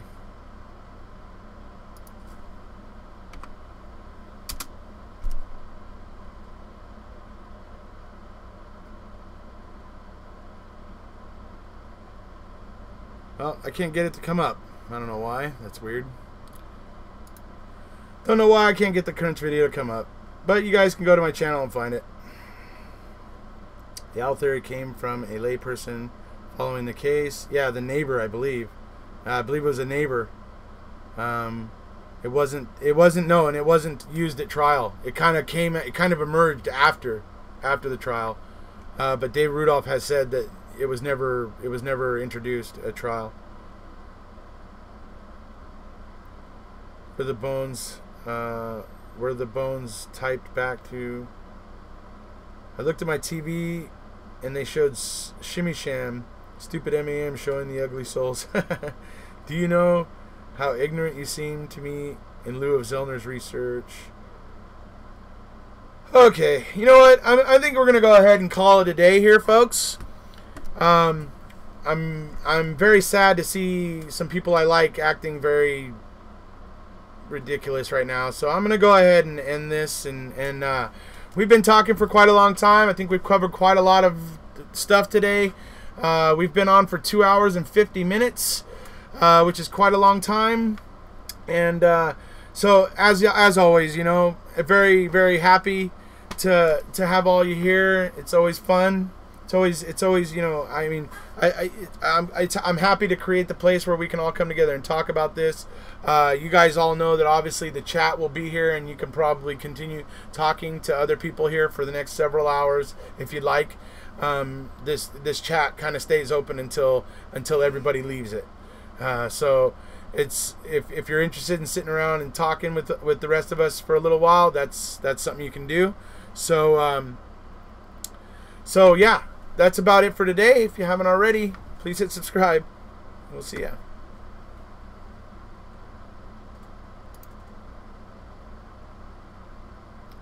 Thank you, everybody. Thank you. Really, thank you all.